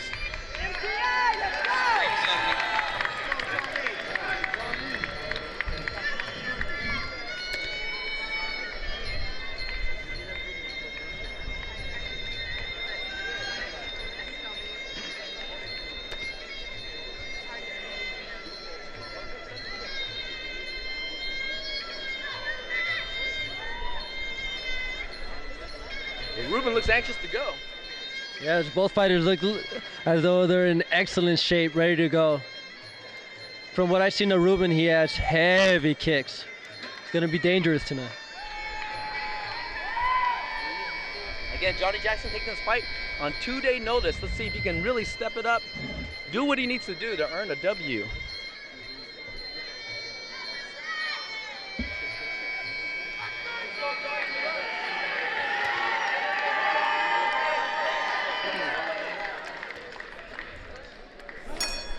And here we go for the first round.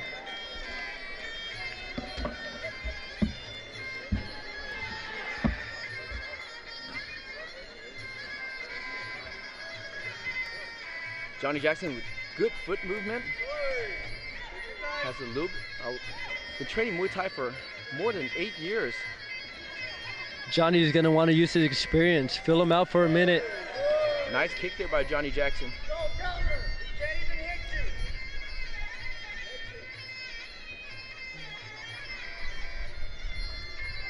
Ruben is trying to find his distance. Not able to find it yet. Johnny's very an elusive fighter. I've trained with him many times. Very, very elusive.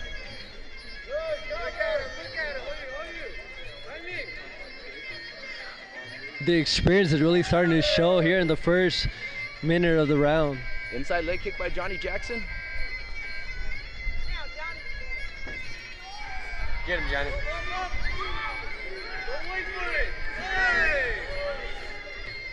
Both fighters go into the clinch. Dejnoki Siripai stops him, resets the action.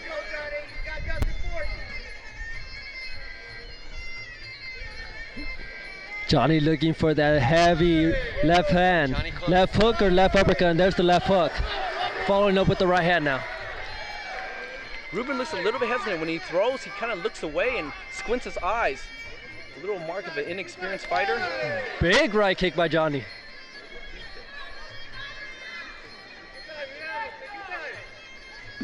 Ruben came in heavy on the weigh-ins. He looks like he put more weight on compared to Johnny Jackson, who weighed in at 152 during this bout. 10 seconds left, 10 seconds. Johnny looking very comfortable in the ring. Again, that ring experience is really showing here in the first round. Oh, tremendous footwork, man. And that's the end of the first round. Round one. Johnny Jackson once again steps in at the last minute. 2 days before the fight, Jermaine Soto, one of his cornermen right now, was supposed to compete in this tournament. What do you think he's doing? Is he doing a good job? I think he's doing an excellent job. He's finding Ruben's distance, picking his points, landing the good shots with his hands. I see him really stepping it up here in the second round. Now, if you were in Ruben's corner, what would you tell him? What does he need to do? Ruben, it's his first time really here at a big event like this. Ruben really needs to start letting his punches go, get into the groove, get into a rhythm, and just do his thing. He's been sparring, he's been training. Here it is. Seconds out.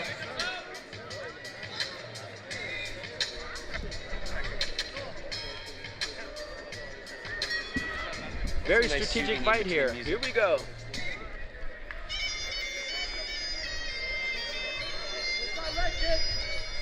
Johnny looking to let go of that left hand.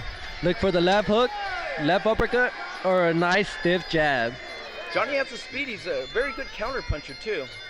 A lot of good rhythm. He doesn't like to block, moves his body away very effectively. It's very elusive. As soon as it looks like he's within range, you punch and you're quite short.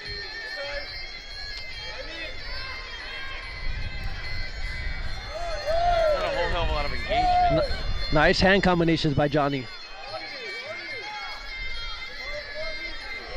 Johnny looks very relaxed. Ruben can't hit what he can't see. Oh, Johnny tries to answer back. Ruben throws a nice stiff jab. Only wakes Johnny up to do a little bit more. Oh, Ruben taunting him saying, "You don't hurt me." That may also be a sign of frustration.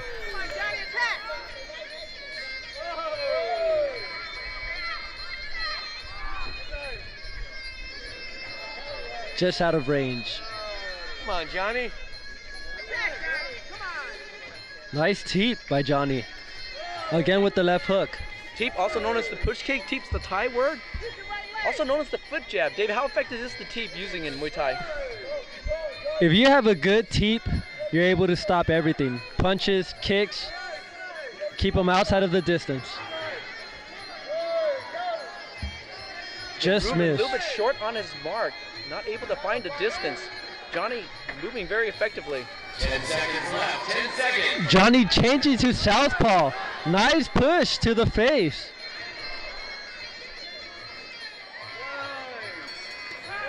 Oh, and he answers a solid punch to the body. Oh, and Ruben goes to the wrong corner. Trying to decide that last punch if they were going to continue on during the break here. Johnny just looking like he has too much experience. Able to connect and move. Keeping himself just outside of Ruben's distance. That's the number 3, or as we say in Spanish, Trace.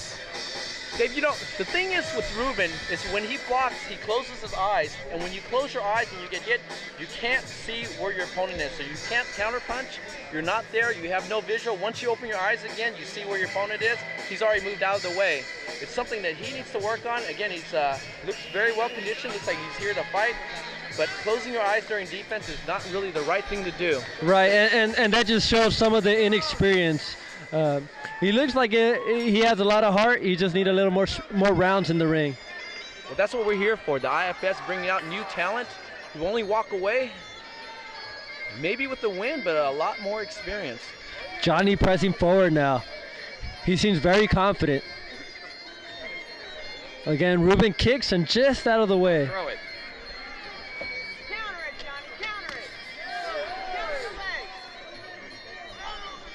Yeah, Johnny is a little bit winded because he took the fight at the last minute, but breathing out of his mouth, so he has to fight elusively.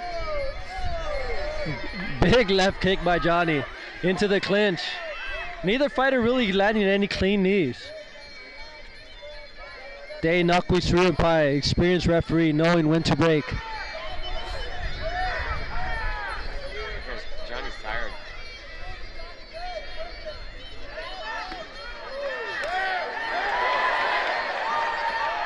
Big shot by Johnny. Johnny gets tagged by Ruben, goes immediately to the clinch.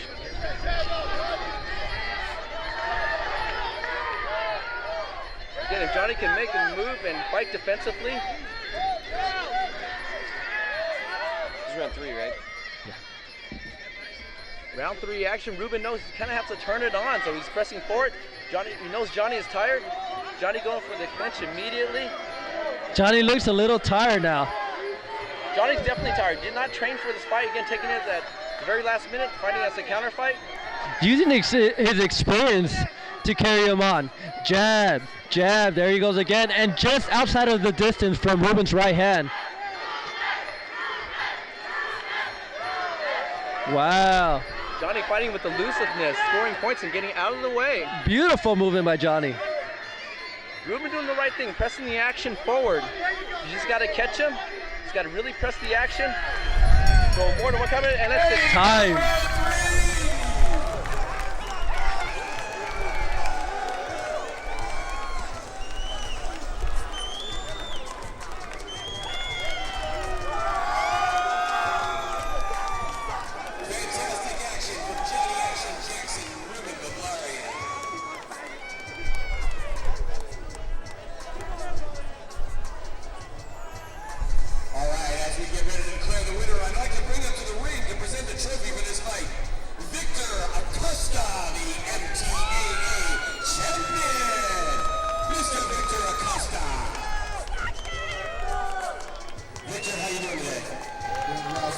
You enjoying yourself at IFS07?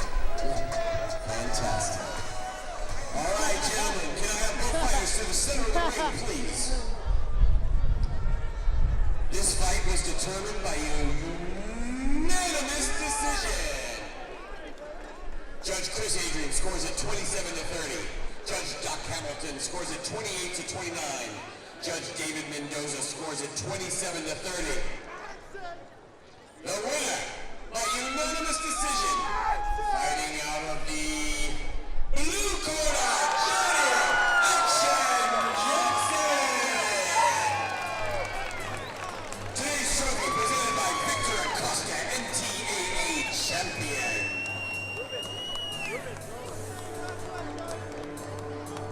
It's going to be interesting to see how Johnny does in this tournament, getting enough time to train. I see him being a favorite in the tournament.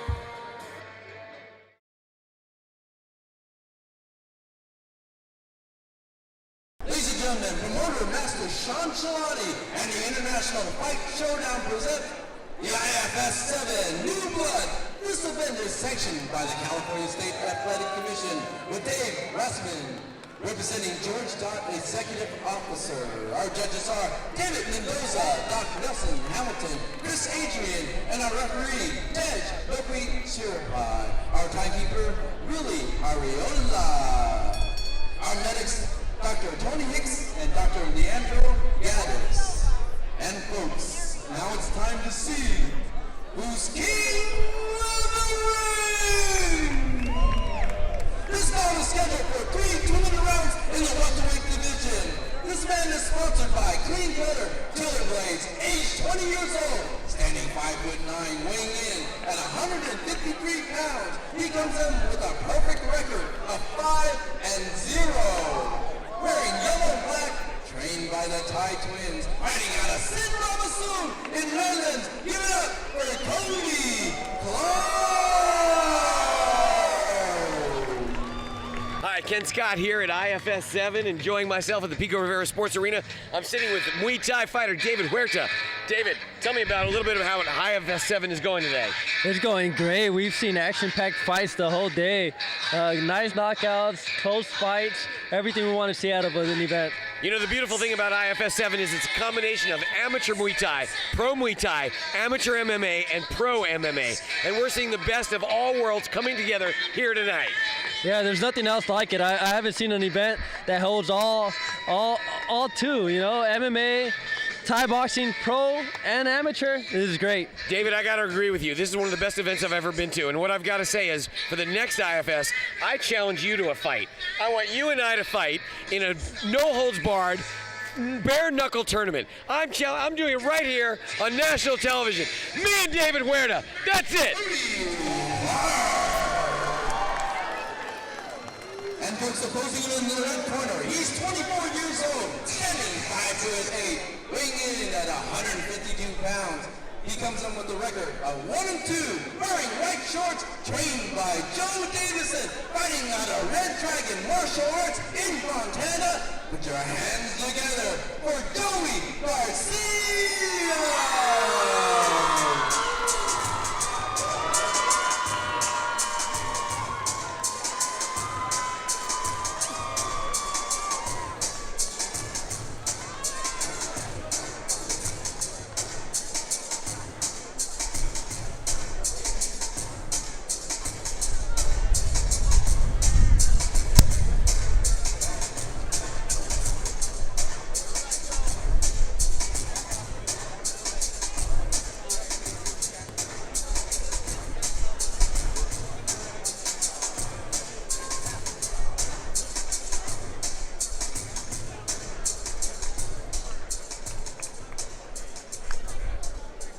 Joey Garcia!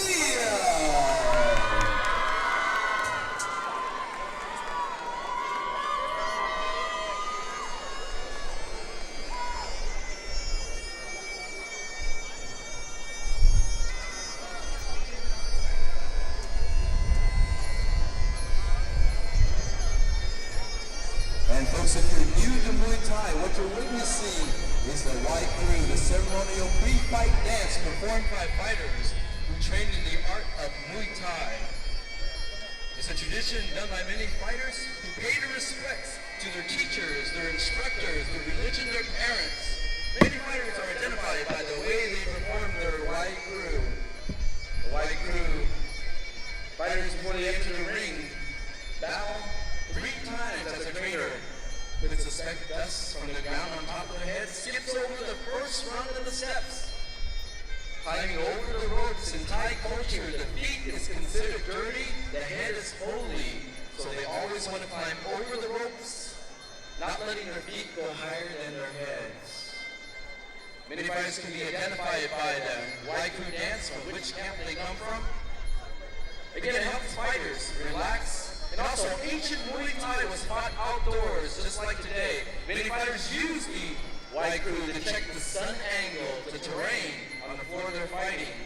So not only they help pay respects to their ancestors, instructors, their gyms, but they also use the white crew to relax. And again, check the terrain, check the sun angle to help them gather spirits to fight in the art, the science of 8 limbs, Muay Thai.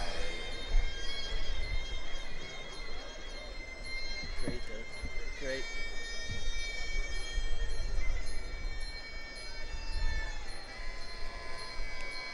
Dave, I thought David and I had some really nice commentary during your announcing, so I'd like you to check that out later and include it in the video. You look fly, by the way. Yeah. By the way, you look really good. Yeah, so we're just calling him in the ring and we're just going to introduce him. Yeah, he'll just ask him. Yeah, he's after this fight, he's coming in, okay? Okay, I'll just make sure. All right, excellent, thank you, okay. All right. Hey, next up is the MMA fight, super fight, right? So I'll let you call that, okay? All right, and then, well, I don't have, did you get stats for the pros? I didn't get any Baxter or You Williams have some, right? fights. You have some stats right here. I don't have the fight records. You want me to go get it Yeah, now? let's go, let's Okay. do that, okay?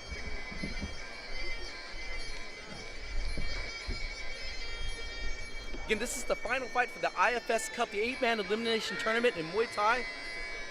We've seen fighters just come and throw. This is really, the IFS puts on a great show to finding new talent in the sport, and the winner always has to earn this title. It's not a one fight, one shot deal. 8 men they have to go through, working their way up the pyramid. This is the final fight for the IFS Cup. One other fighter will walk away, and next bout will be 2 fights, 4 fighters. Cody's coming out of a traditional school. Sid Ramasoon coming in with the record of 5-0. Joey's coming in with the record of 1-2. On paper, Joey seems to be the underdog.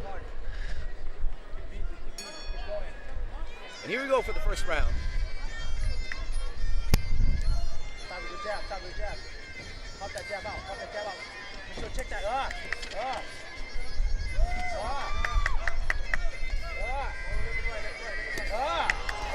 Cody throwing a good succession of techniques. Relax. Keep the jab out, keep the jab out. Jab out, kick, jab out, kick. trained by the Thai twins. You can hear them in the background. Cody feeling very comfortable going forward, looking for the left kick. Jab out first, take decision.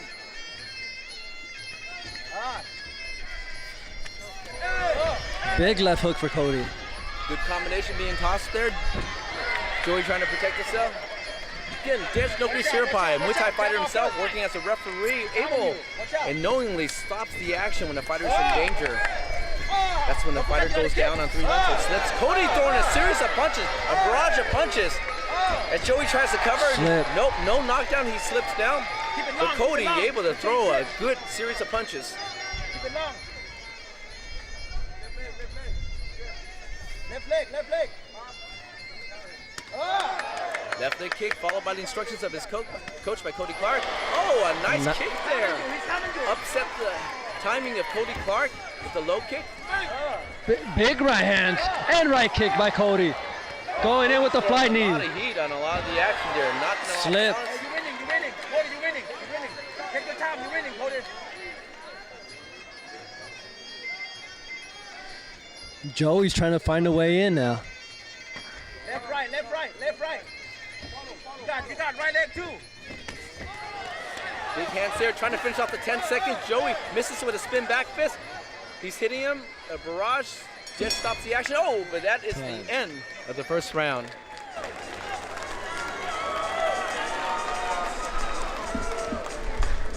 Cody seems to be the more aggressive fighter, coming in, trying to find that hard left kick, throwing his hand combinations really good. Joey's trying to find his way.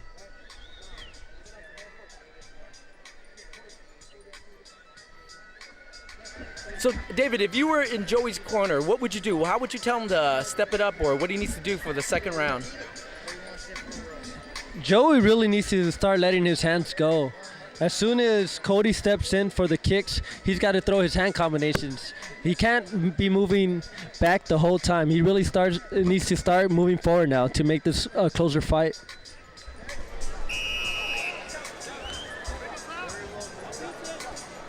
All right, folks, let's make some noise for the second round!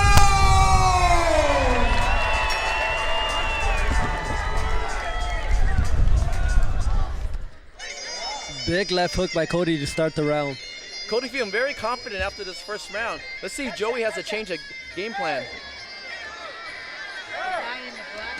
Cody throwing a lot of heats, keeping Joey in. Big uppercut by Cody. Look for Cody's heavy right hand. Overhand right or big uppercut. Really pressing the action. Joey using his push kick, try to get out. Oh, but he goes down. Cody's left hook landed right underneath Joey's defense. That's a 10-8 round. Automatically 2-point loss for being knocked down, getting the 8 count. Judge Joey says he's okay. Let's continue the action. Joey seems to be in trouble now. Get in that counter right away. He seems to be a bit discouraged. Cody pressing the action. Catch that. You got to catch your parry that counter. Big left kick, big right high kick. Oh, a and front knee. knee, and he takes him down. And Dish Nokwi Sirpai waves off the bout. Good with a call. front knee to the body. The Hanuman Thayard. Cody's showing a lot of experience. He didn't rush in, going crazy. He picked the shots, landed a big right knee to the body. And that's it. Lights out. It's over.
Where's John? I need the tape.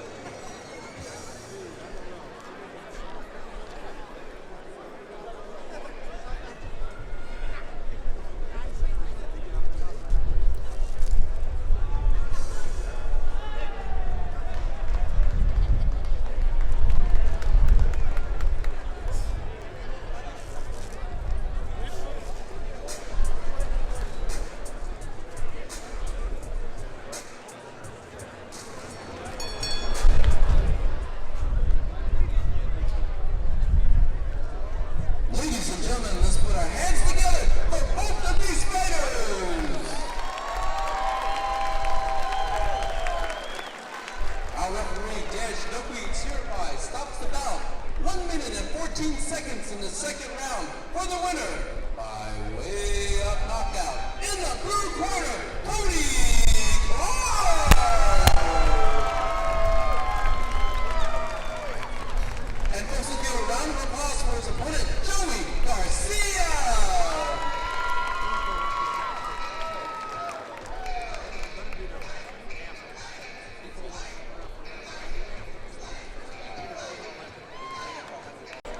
Promoter Master Sean Shalati and the International Fight Showdown present IFS07 New Blood. This event is sanctioned by the California State Athletic Commission with Dave Ramusin representing George Dobby, Executive Officer. The judges for this bout are Ralph McKnight, David Mendoza, Doc Nelson Hamilton, Chris Adrian. Our referee is Marcos Rosales. Our timekeeper is Willie Ariola. Our medics are Dr. Tony Hicks, Dr. Leandro Gadhus. And now, for our co-main event in mixed martial arts, it's time to see at the IFS who's the king of the ring!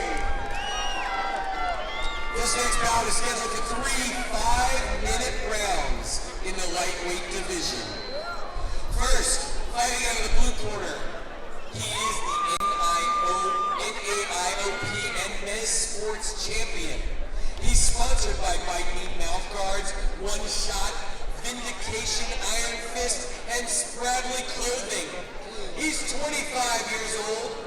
He stands 5'8" and weighs 155 pounds. He's got a record of 8 wins and 1 loss. He's got 2 knockouts and 2 submissions in there. He's wearing black and white shorts, trained by Eddie Cha from All In MMA in Buena Park. He is Chris, the SoCal Kid, Sarno!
Chris Saunders, the SoCal Kid, comes in with that 8-1 record. Pretty impressive here. Fighting out of the red corner, he's the 6-time Brazilian champion. At 36 years of age, he stands 5'6". He weighs 155 pounds, and he's coming in tonight with a record of 7-3 with 7 submissions. He's trained by Shane Ablansky out of Clever Jiu-Jitsu in Huntington Beach. He is the one and only Clever Luciano!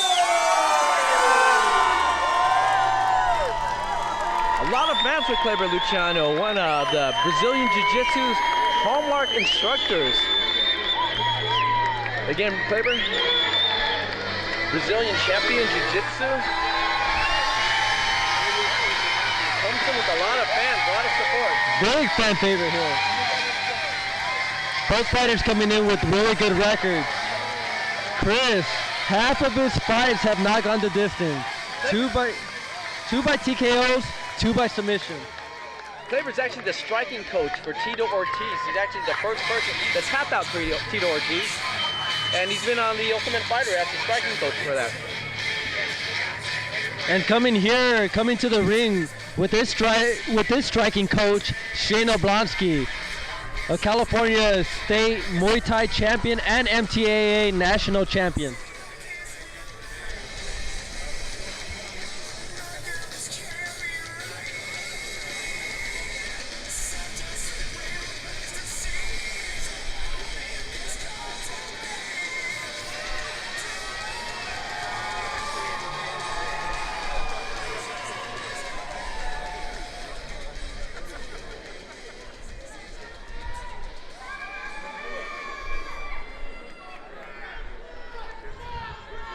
This fight scheduled for 3 5-minute rounds, mixed martial arts action.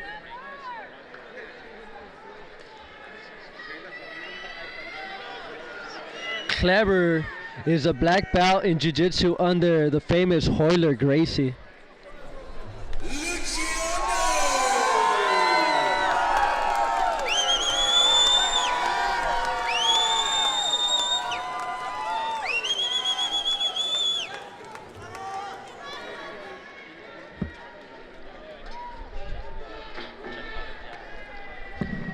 A lot of anticipation in this fight here. Kleber, with a lot of fans out in Southern California. Chris, the SoCal kid, brings his fan both from Southern California.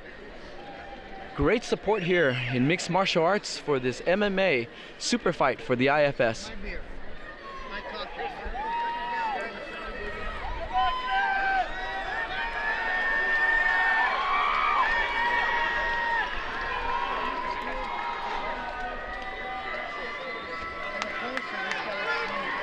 Kleber has a lot of experience on the ground. It's going to be fun to watch him stand up, being trained by a Muay Thai champion. And the fans are going crazy already at the start.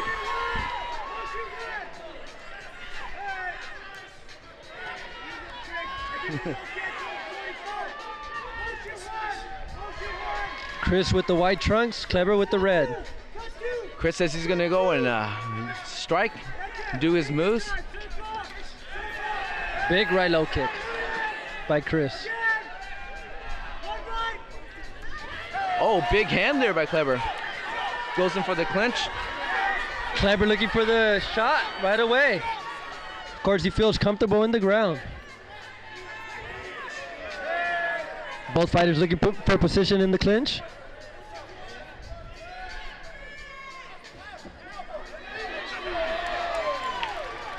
This is a professional fight. There are elbows and knees to the head. That is allowed, okay? This is a professional bout.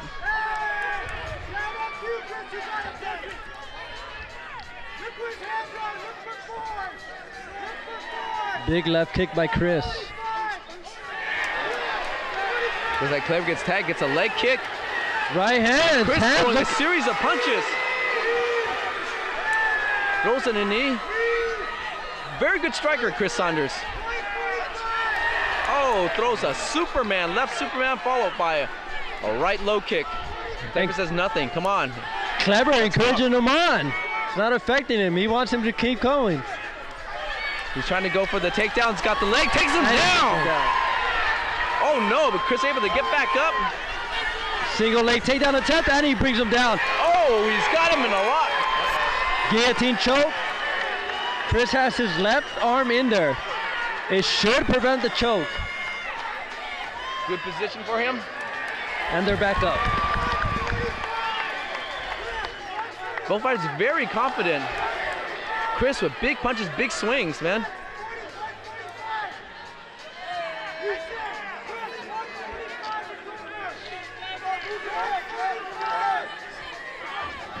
Big uppercut left hook miss by Chris. Left inside kick. Chris throwing some good leg kicks, inside and outside, upsetting the timing, the forward movement of Kleber. Body kick gets caught, but still able to land some impact. Kleber looking to close the distance, trying to take Chris down to the ground. Chris very confident in his striking. Kleber just pressing forward, just looking for that opportunity. Another shot attempt. Beautiful. Oh!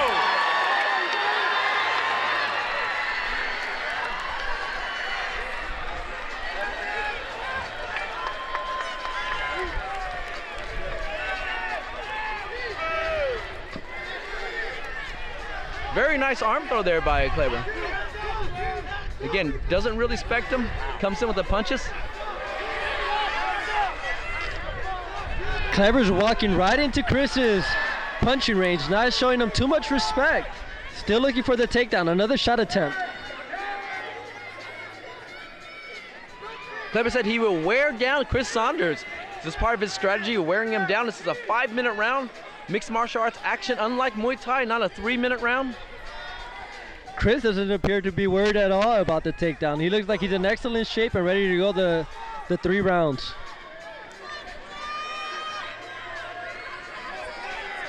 Underhook by Kleber, and he takes him down. Chris looks for advice from his corner, misses the action as Kleber takes him down. Referee Mark Rosales is going to bring him Chris is back asking down. for the time.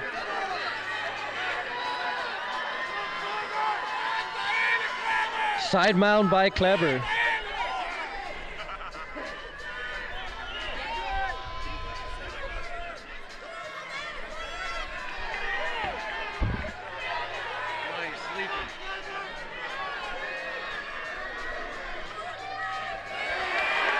Elbows by Kleber. Trying to advance in his position. Looking for the side mount.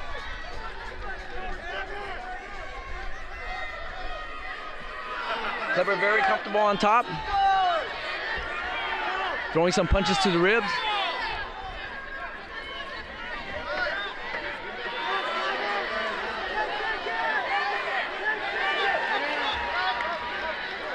Only a few seconds left in this round. Time.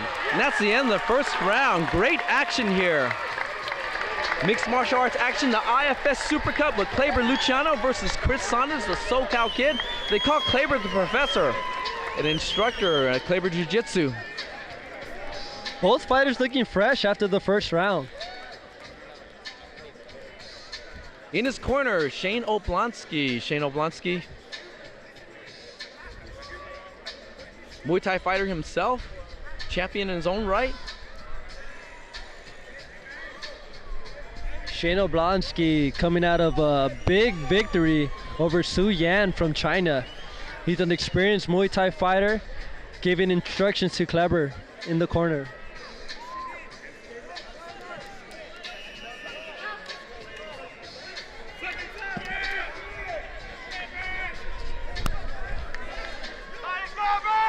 Both fighters coming out fresh. Look for Kleber to shoot and try to take this fight onto the ground.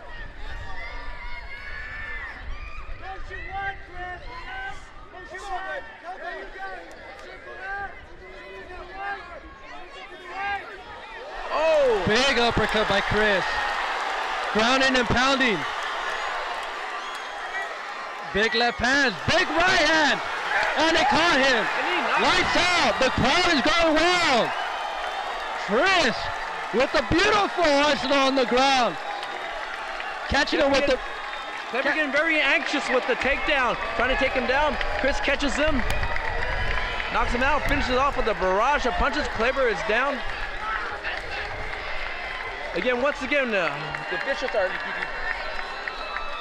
Chris catches him with the big left uppercut to take him down. Once he's on the mat, he follows through with left punches and a big right hand to finish the fight.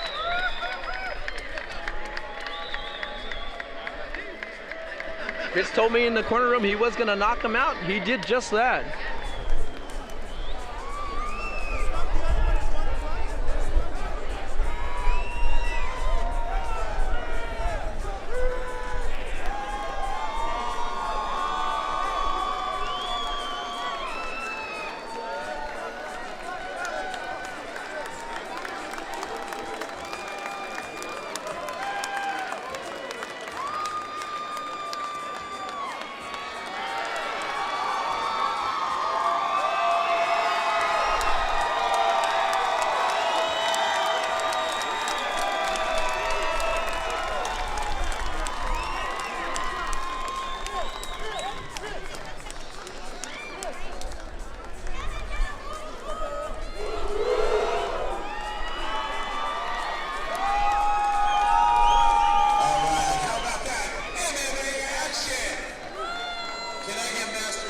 Shalati to the ring, please. Let's go.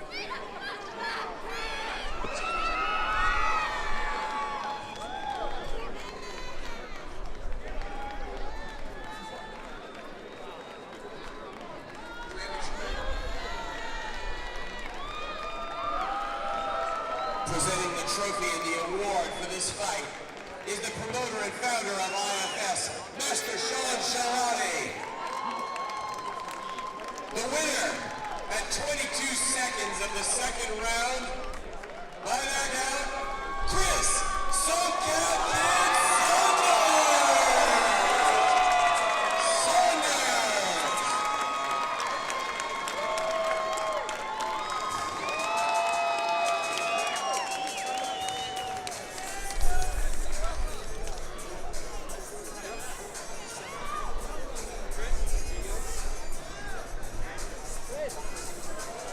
adding to his belt collection. Fighting out of Boyle Park, all in MMA. Walking home with the gold tonight, Chris the SoCal Kid Saunders. Let's hear it for both these warriors. Don't forget tonight, Chris was sponsored by Fight Me Mouth Guards, One Shot, Vindication, Iron Fist, and Spradley Clothing. What do you want to say? I'd like to say thank you to everybody who came out, my fans. I'd like to say thanks to my family, Master Chad, Cisco's partner, he's in the UFC, Sam Troy, my brother Showdown Saunders, the man Brady Fink, Carlos Aguilar, Mike, and my man Luis. Thank you, everybody. Let's hear it for Chris Saunders, everybody, and for champion Clever Luciano. What a great fight. Ladies and gentlemen, this is the main event. Promoter Master Sean Shalati and the International Fight Showdown presents the IFS07 New Blood. This event is sanctioned by the California State Athletic Commission with Dave Russman representing George Dodd, Executive Officer. The judges are David Mendoza, Dr. Nelson Hamilton, Chris Adrian, and our referee, Tej Nogui Sirabad. Our timekeeper, Willie Ariola. Our medics, Dr. Tony Hicks and Dr. Leandro Gattis. And folks, it's time to see who's king of the ring! This bout is scheduled for 5 3-minute rounds in the middleweight division.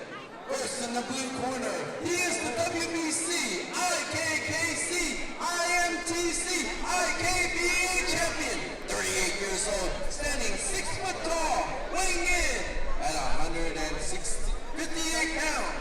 He's 38 years old with the loss of 7 wins, 38, wearing black and red, trained by Tom Kambasa and Jerry Rosenberg. He's training out of the Muay Thai Academy. Give it up for Baxter, the one-armed bandit, So David, you got to be fascinated by what's going on right now. We've got a main event starring 2 fighters, veterans with great records, and Baxter Humby, who is truly the one-armed bandit. Right. Yeah, and both fighters have fought each other 4 times. Both 2-2 against each other. This is it. This is the fight we like to call once and for all. This is the last time these guys are going to meet. It's the 5th fight, and whoever wins this has got all bragging rights between these 2 veteran fighters. Baxter has been quoted in saying that he's going to retire William Sriapai after this fight. It's going to be interesting to see. Baxter is the super welterweight WBC national champion. Well, both these fighters have got a lot to talk about. They've got a lot to stand on. They've got great records. And tonight, IFS7 New Blood is proud to bring these fighters to the ring in the main event. Definitely both legends in the United States.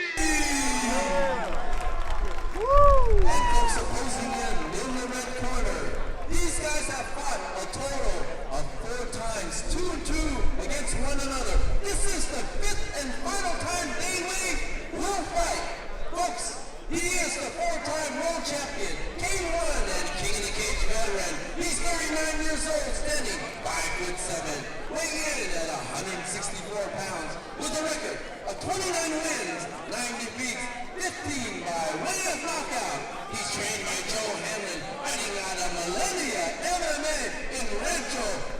Tonga. Put your hands together for William the Bull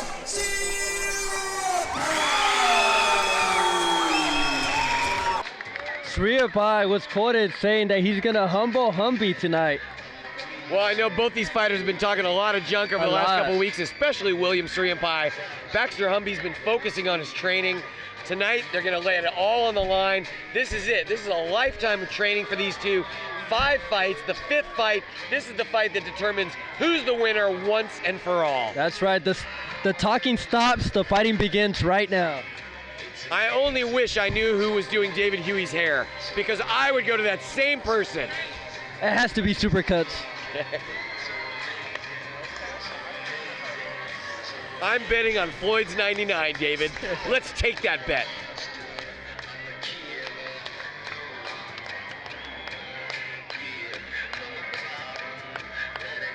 Well, the talking's over. This is what it comes down to. You step in the ring, the training's done, the eating's done, the nutrition's done, everything's done. Now it's time to put it on the line. What do you feel, David, as a fighter? You spend so much time training, and then you bring yourself to the ring. What's that moment like where you walk up the stairs and get right into the ring? It's exciting. You forget about everything. You're ready for combat. You've been training hard. This is it. You've been dreaming about this fight. This is all you can think about, and it's finally time to get it on. What about doubt? Is there doubt? There shouldn't be doubt. These fighters are both experienced. There shouldn't be any doubt. Both fighters are confident that they're gonna win, and being 2-2, they both need to win this fight.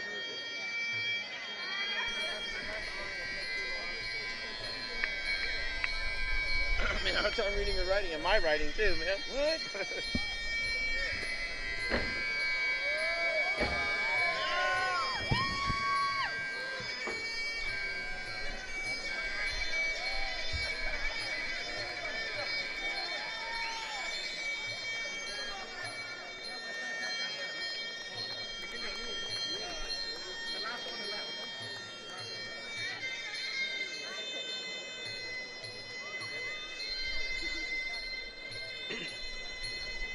Dave, this is the 5th and final time they're going to fight. They've 2-2 against one another, 1-1 against each other as amateurs, 1-1 against professionals. Now, in a situation like this where you fought each other 4 times, is there a feeling out period, or do you just go? There'll be a feeling out period just for 30 seconds to a minute.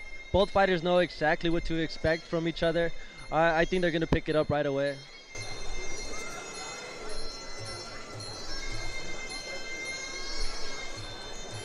So Dave, I have an interesting question for you. Ken Scott here. Baxter Humby is known as the one-arm bandit. Obviously, William Sriapai is wearing 2 boxing gloves. Baxter's wearing 1, yet he's got the other limb that he's able to use. What's the deal with that? How does that work? Well, for Baxter, it's going to be easier in a way to get that elbow in there, since he's not wearing any protection over the elbow, and since it's pretty much like a punch, he's going to be able to throw that weapon fast. William is going to be able to throw the punches and then come in with the elbow. I say Baxter has a slight advantage when it comes to delivering the weapon. As far as defense, he might have a disadvantage. So based on the structure of William's body, or Baxter's body, is that considered an elbow, and that's why he's not required to wear a glove? It is considered an elbow. That's right, Ken. Before, when Muay Thai was not full rules, when they did not allow elbows, Baxter had to wear another glove. But now, since it's the science of 8 limbs, this is a professional bout. You can elbow, you can knee to the head. That is considered an elbow for him, and that's why he's not wearing a glove on that right hand. Thanks very much, Dave. And Dave, I appreciate it. I'm back on the floor.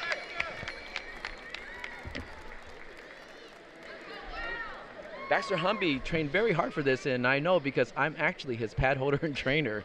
Baxter Humby was very determined to uneven the score. He said he's going to retire the bull in the bull ring. Yes, and William Sriapai was quoted as saying he's going to humble Humby tonight. It's going to be a very entertaining fight. Times before, the score is tied 2-2 in fights. This is their 5th and final meeting. This fight determines once and for all the final winner. He has that t-shirt, Humble Humby. So we'll see what happens. Baxter trained very hard for a fight. I don't can speak for him. He trained 6 weeks out, hit hard. He was really in good shape. He's a cross-country runner, so he has a lot of gas. And we'll see, it always pays off in a stadium like this where it's open air, open arena. And it shows how much Humby trains every time he fights. Never seen him get winded and always fights 5 rounds.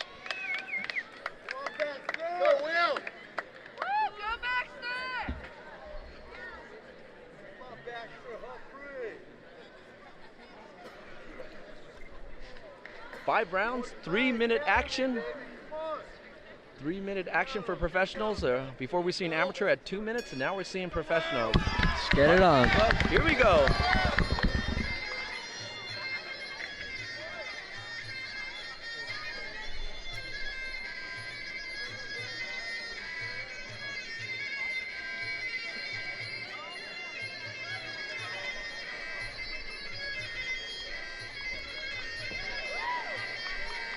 Baxter, a very tall fighter, very long-range fighter.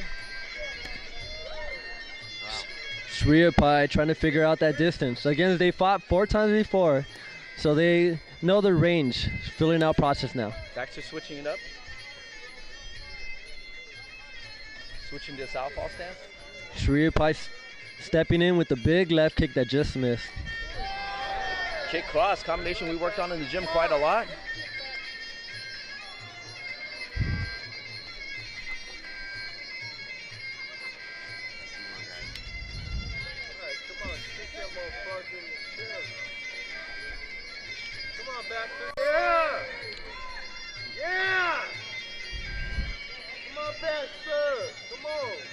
What do you think at this point, Are they just feeling each other out, just trying to find the range? Just the filling out process.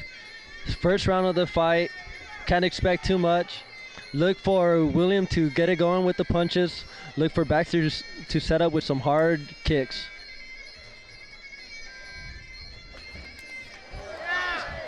Big left kick by Baxter. Baxter inside the clinch. Using that little arm for an elbow.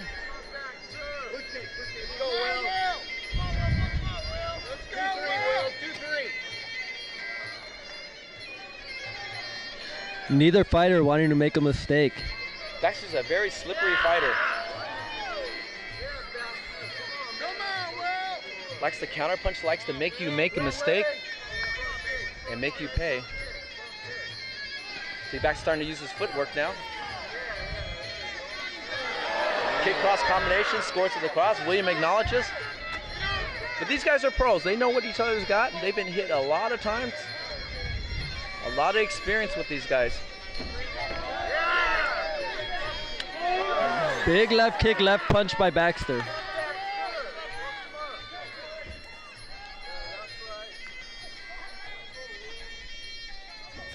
Baxter likes to feint with his lead hand to set up those kicks.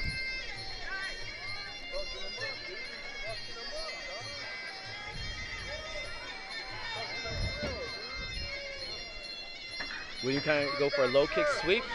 Timekeeper signals 10 seconds.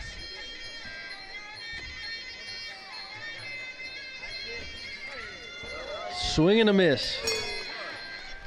And that's the end of the first round.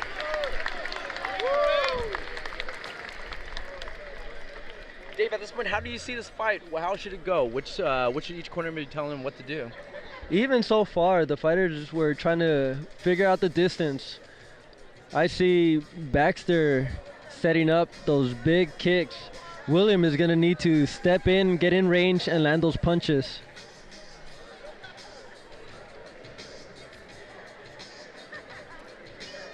Again, a very interesting concept, fighting for the 5th and final time. And, you know, you're nearing 40 years old. Both of them have great lives, you know. William just recently got engaged, Baxter with a new child. They're ready to move on, but, you know, there's a fighter and there's a fighter's heart in them. They want to come out. It didn't really matter about the money. It didn't really matter about the venue. It just mattered that they needed to uneven the score. Right. As a fighter, you have a lot of pride. Neither fighter wants to retire losing. Both fighters want to win. Baxter's a WBC champion.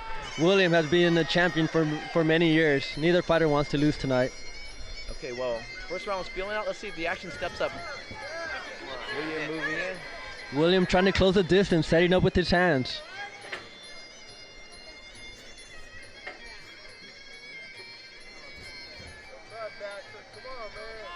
Again, look for William to set up with his hands and close that distance. Baxter's going to be looking for those heavy kicks.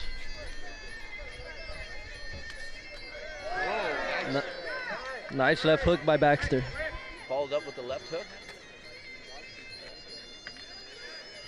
Baxter switching stances.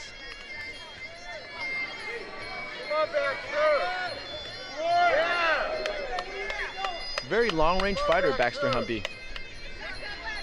William's very calm and collective, and he's really trying to find his target, pick his mark. Again, a lot of pro fighters, they hit a target. They don't just throw wildly.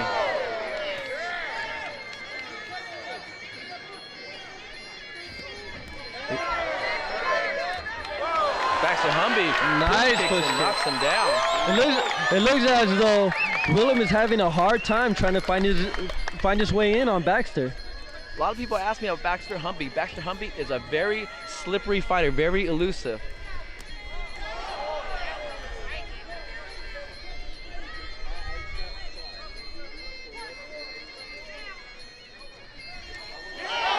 Big right hand. Big right hand left kick by William. Catches Baxter Humby. Let's see if he wakes him up. Baxter cannot keep that left hand down. He has to keep it up at all times.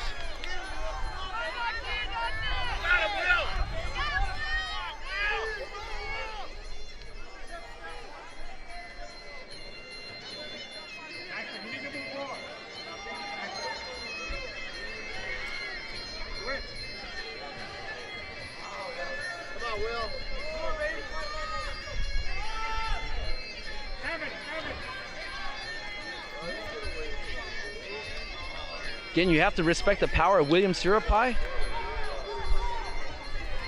Yeah, come on back. Nice, Will. Catch and attempt sweep.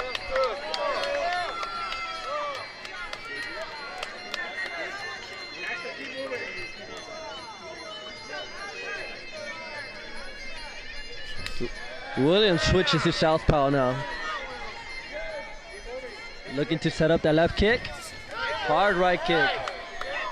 A lot of power, William Bowe. Still comes in there like the bull.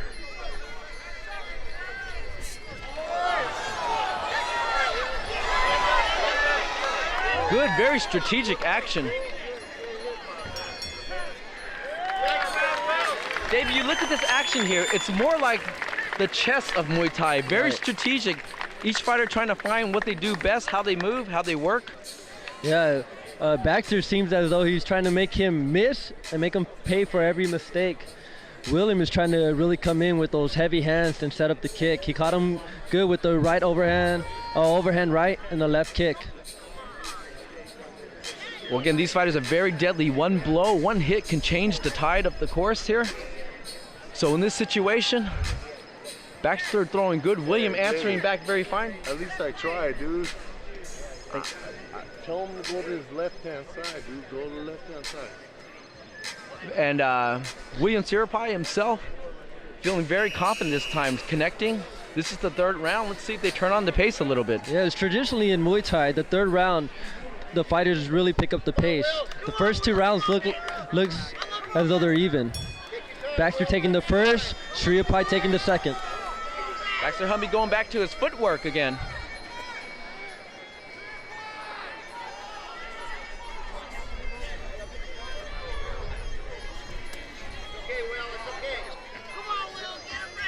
Baxter came out aggressive. Baxter's strength is his footwork.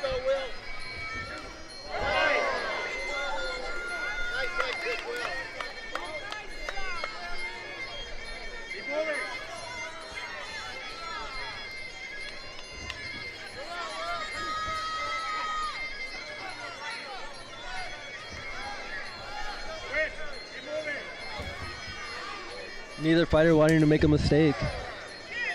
Because they throw with such power, and so any one punch can change the course of everything. Yes.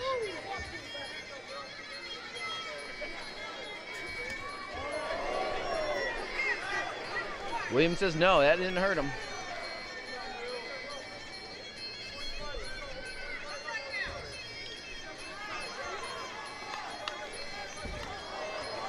slip. Both fighters have a ton of experience and respect for one another. They do, but they both want to walk away with that W.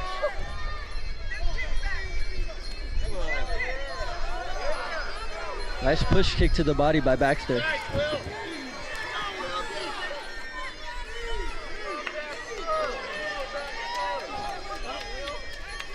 Deshnoki stops the action, resets the fighters.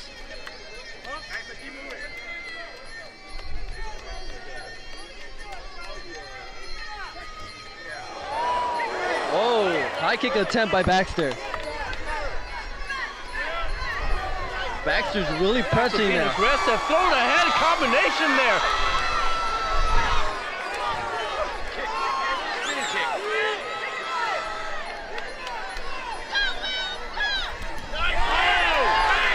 Both fighters land. Nice exchange.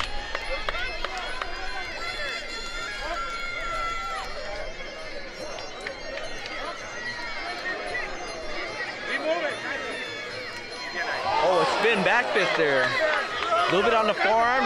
Hits Williams Siripai. Williams backing up. Nice left cross. Nice left cross by Baxter. Really getting up right away, thinking it shouldn't be called a knockdown. Nice left cross by Baxter Humby. Baxter Humby gives William a standing 8 count. William says no, no, no.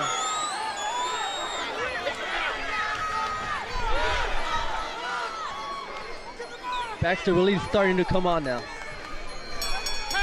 And that's the end of the 3rd round.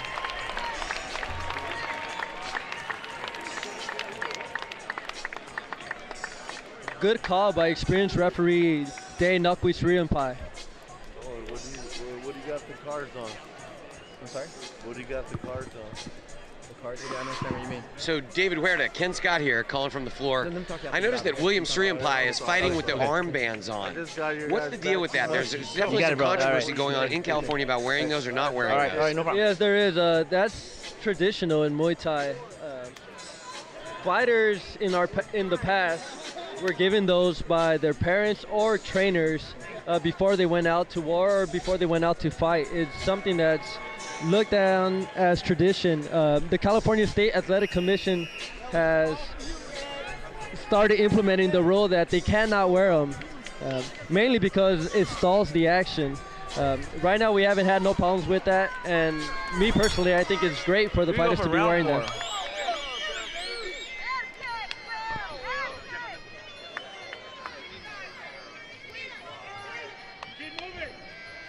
Baxter has the momentum now, feeling more uncomfortable, using his footwork. Oh, nice evasion by William. They're really going for headshots, trying to knock each other out.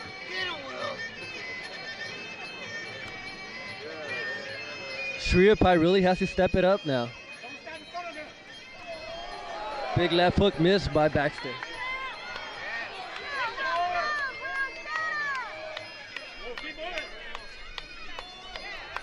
Nice low kick.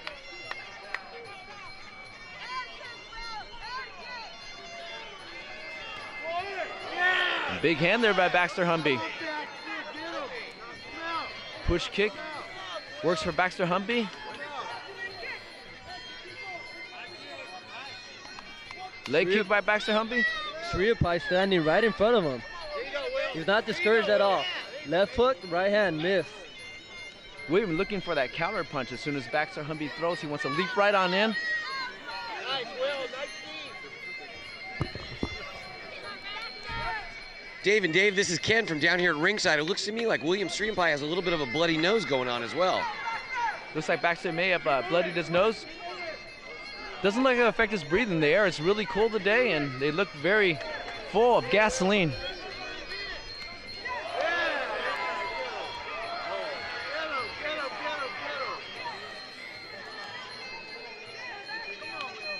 They look even in the clinch, and it seems as though Baxter has the advantage, using the distance, using his punches, and coming in with those strong kicks.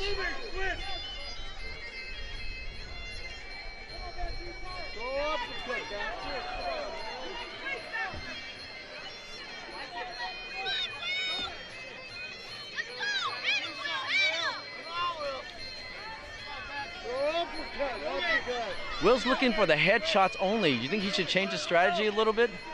He keeps missing with the right hand, left hook. Oh, nice spin back fist. Back kick. I think he needs to set up with his hands to really get in close and throw the kicks. Back to Humby, throws a spin back fist. Scores not solidly on the mark. William trying his own spin back fist. Nice try, Will. Nice try. Baxter's IQ in Muay Thai is great. Head kick, Will. Come on, Baxter. Attempts the spinning back elbow again and misses. That's the end of the 4th round. You know, that's one interesting thing. When I was holding pads for Baxter Humby, I would hold pads and try to spin back fist on him. And he's been watching out for that, keeping a good eye for it. But William really trying to find his mark, doing a good job. And it's a very competitive fight. Again, it's like the chess match of Muay Thai. Using a lot of strategy, trying to hit, trying to counterattack. Guys are very sharp. They're not throwing with reckless abandonment. It is the science they're using. Yes. William is going to come out in the 5th round looking for a knockdown. Baxter scored a knockdown in the 3rd round. I'm assuming in the judges' scorecards they have Baxter ahead. William has to give it everything he has right now. You think that's what William's going to do? He's going to come out swinging? He has no choice. He has to. Okay, let's see. This is the 5th and final round. This is the final time these guys will ever fight. This is the last round. The last round, ladies and gentlemen. Final time these fighters will ever meet here at IFS07. Both fighters showing a lot of respect towards each other.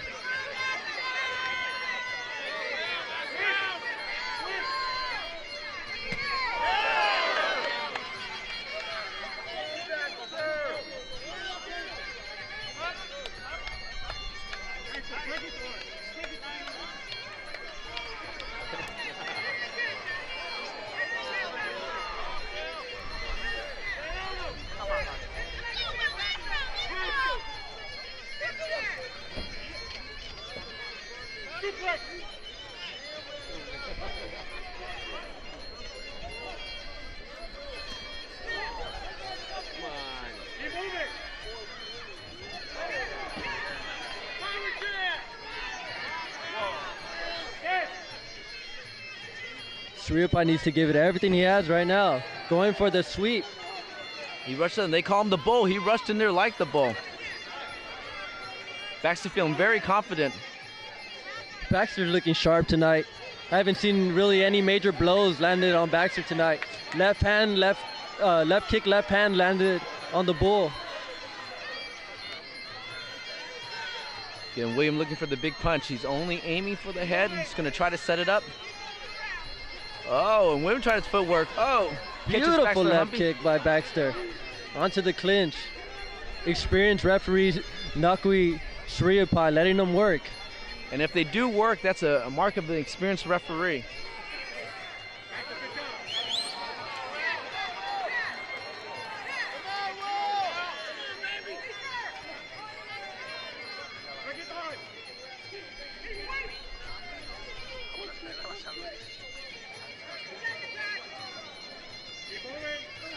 Spin back and misses. Baxter tags him, throws a kick.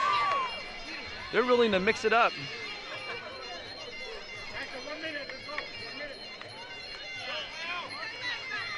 Baxter looks like it's his first round. He does not look winded at all. William breathing out the mouth. He had trouble making weight.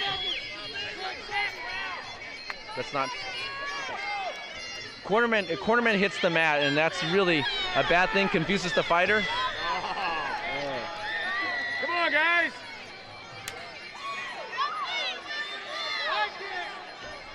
Big right kick by Sriappai. Checked by Baxter. Jump elbow. Oh, a spin back kick by Baxter, right to the head. Time. And that is it. That is the 5th and final round. The IFS07 main event. Baxter the one-on-one Humby versus William the Bull Sriappai.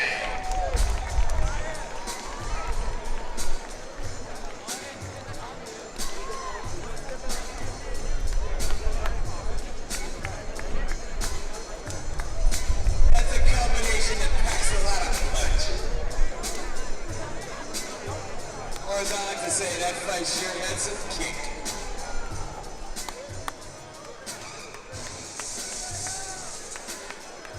And folks, after 5 rounds of exciting professional Muay Thai action, we have the decision.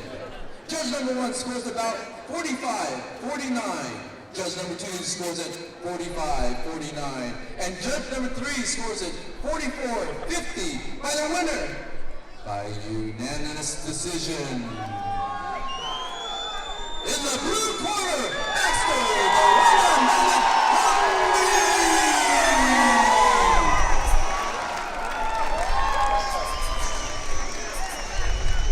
Let's give a round of applause for his opponent, William.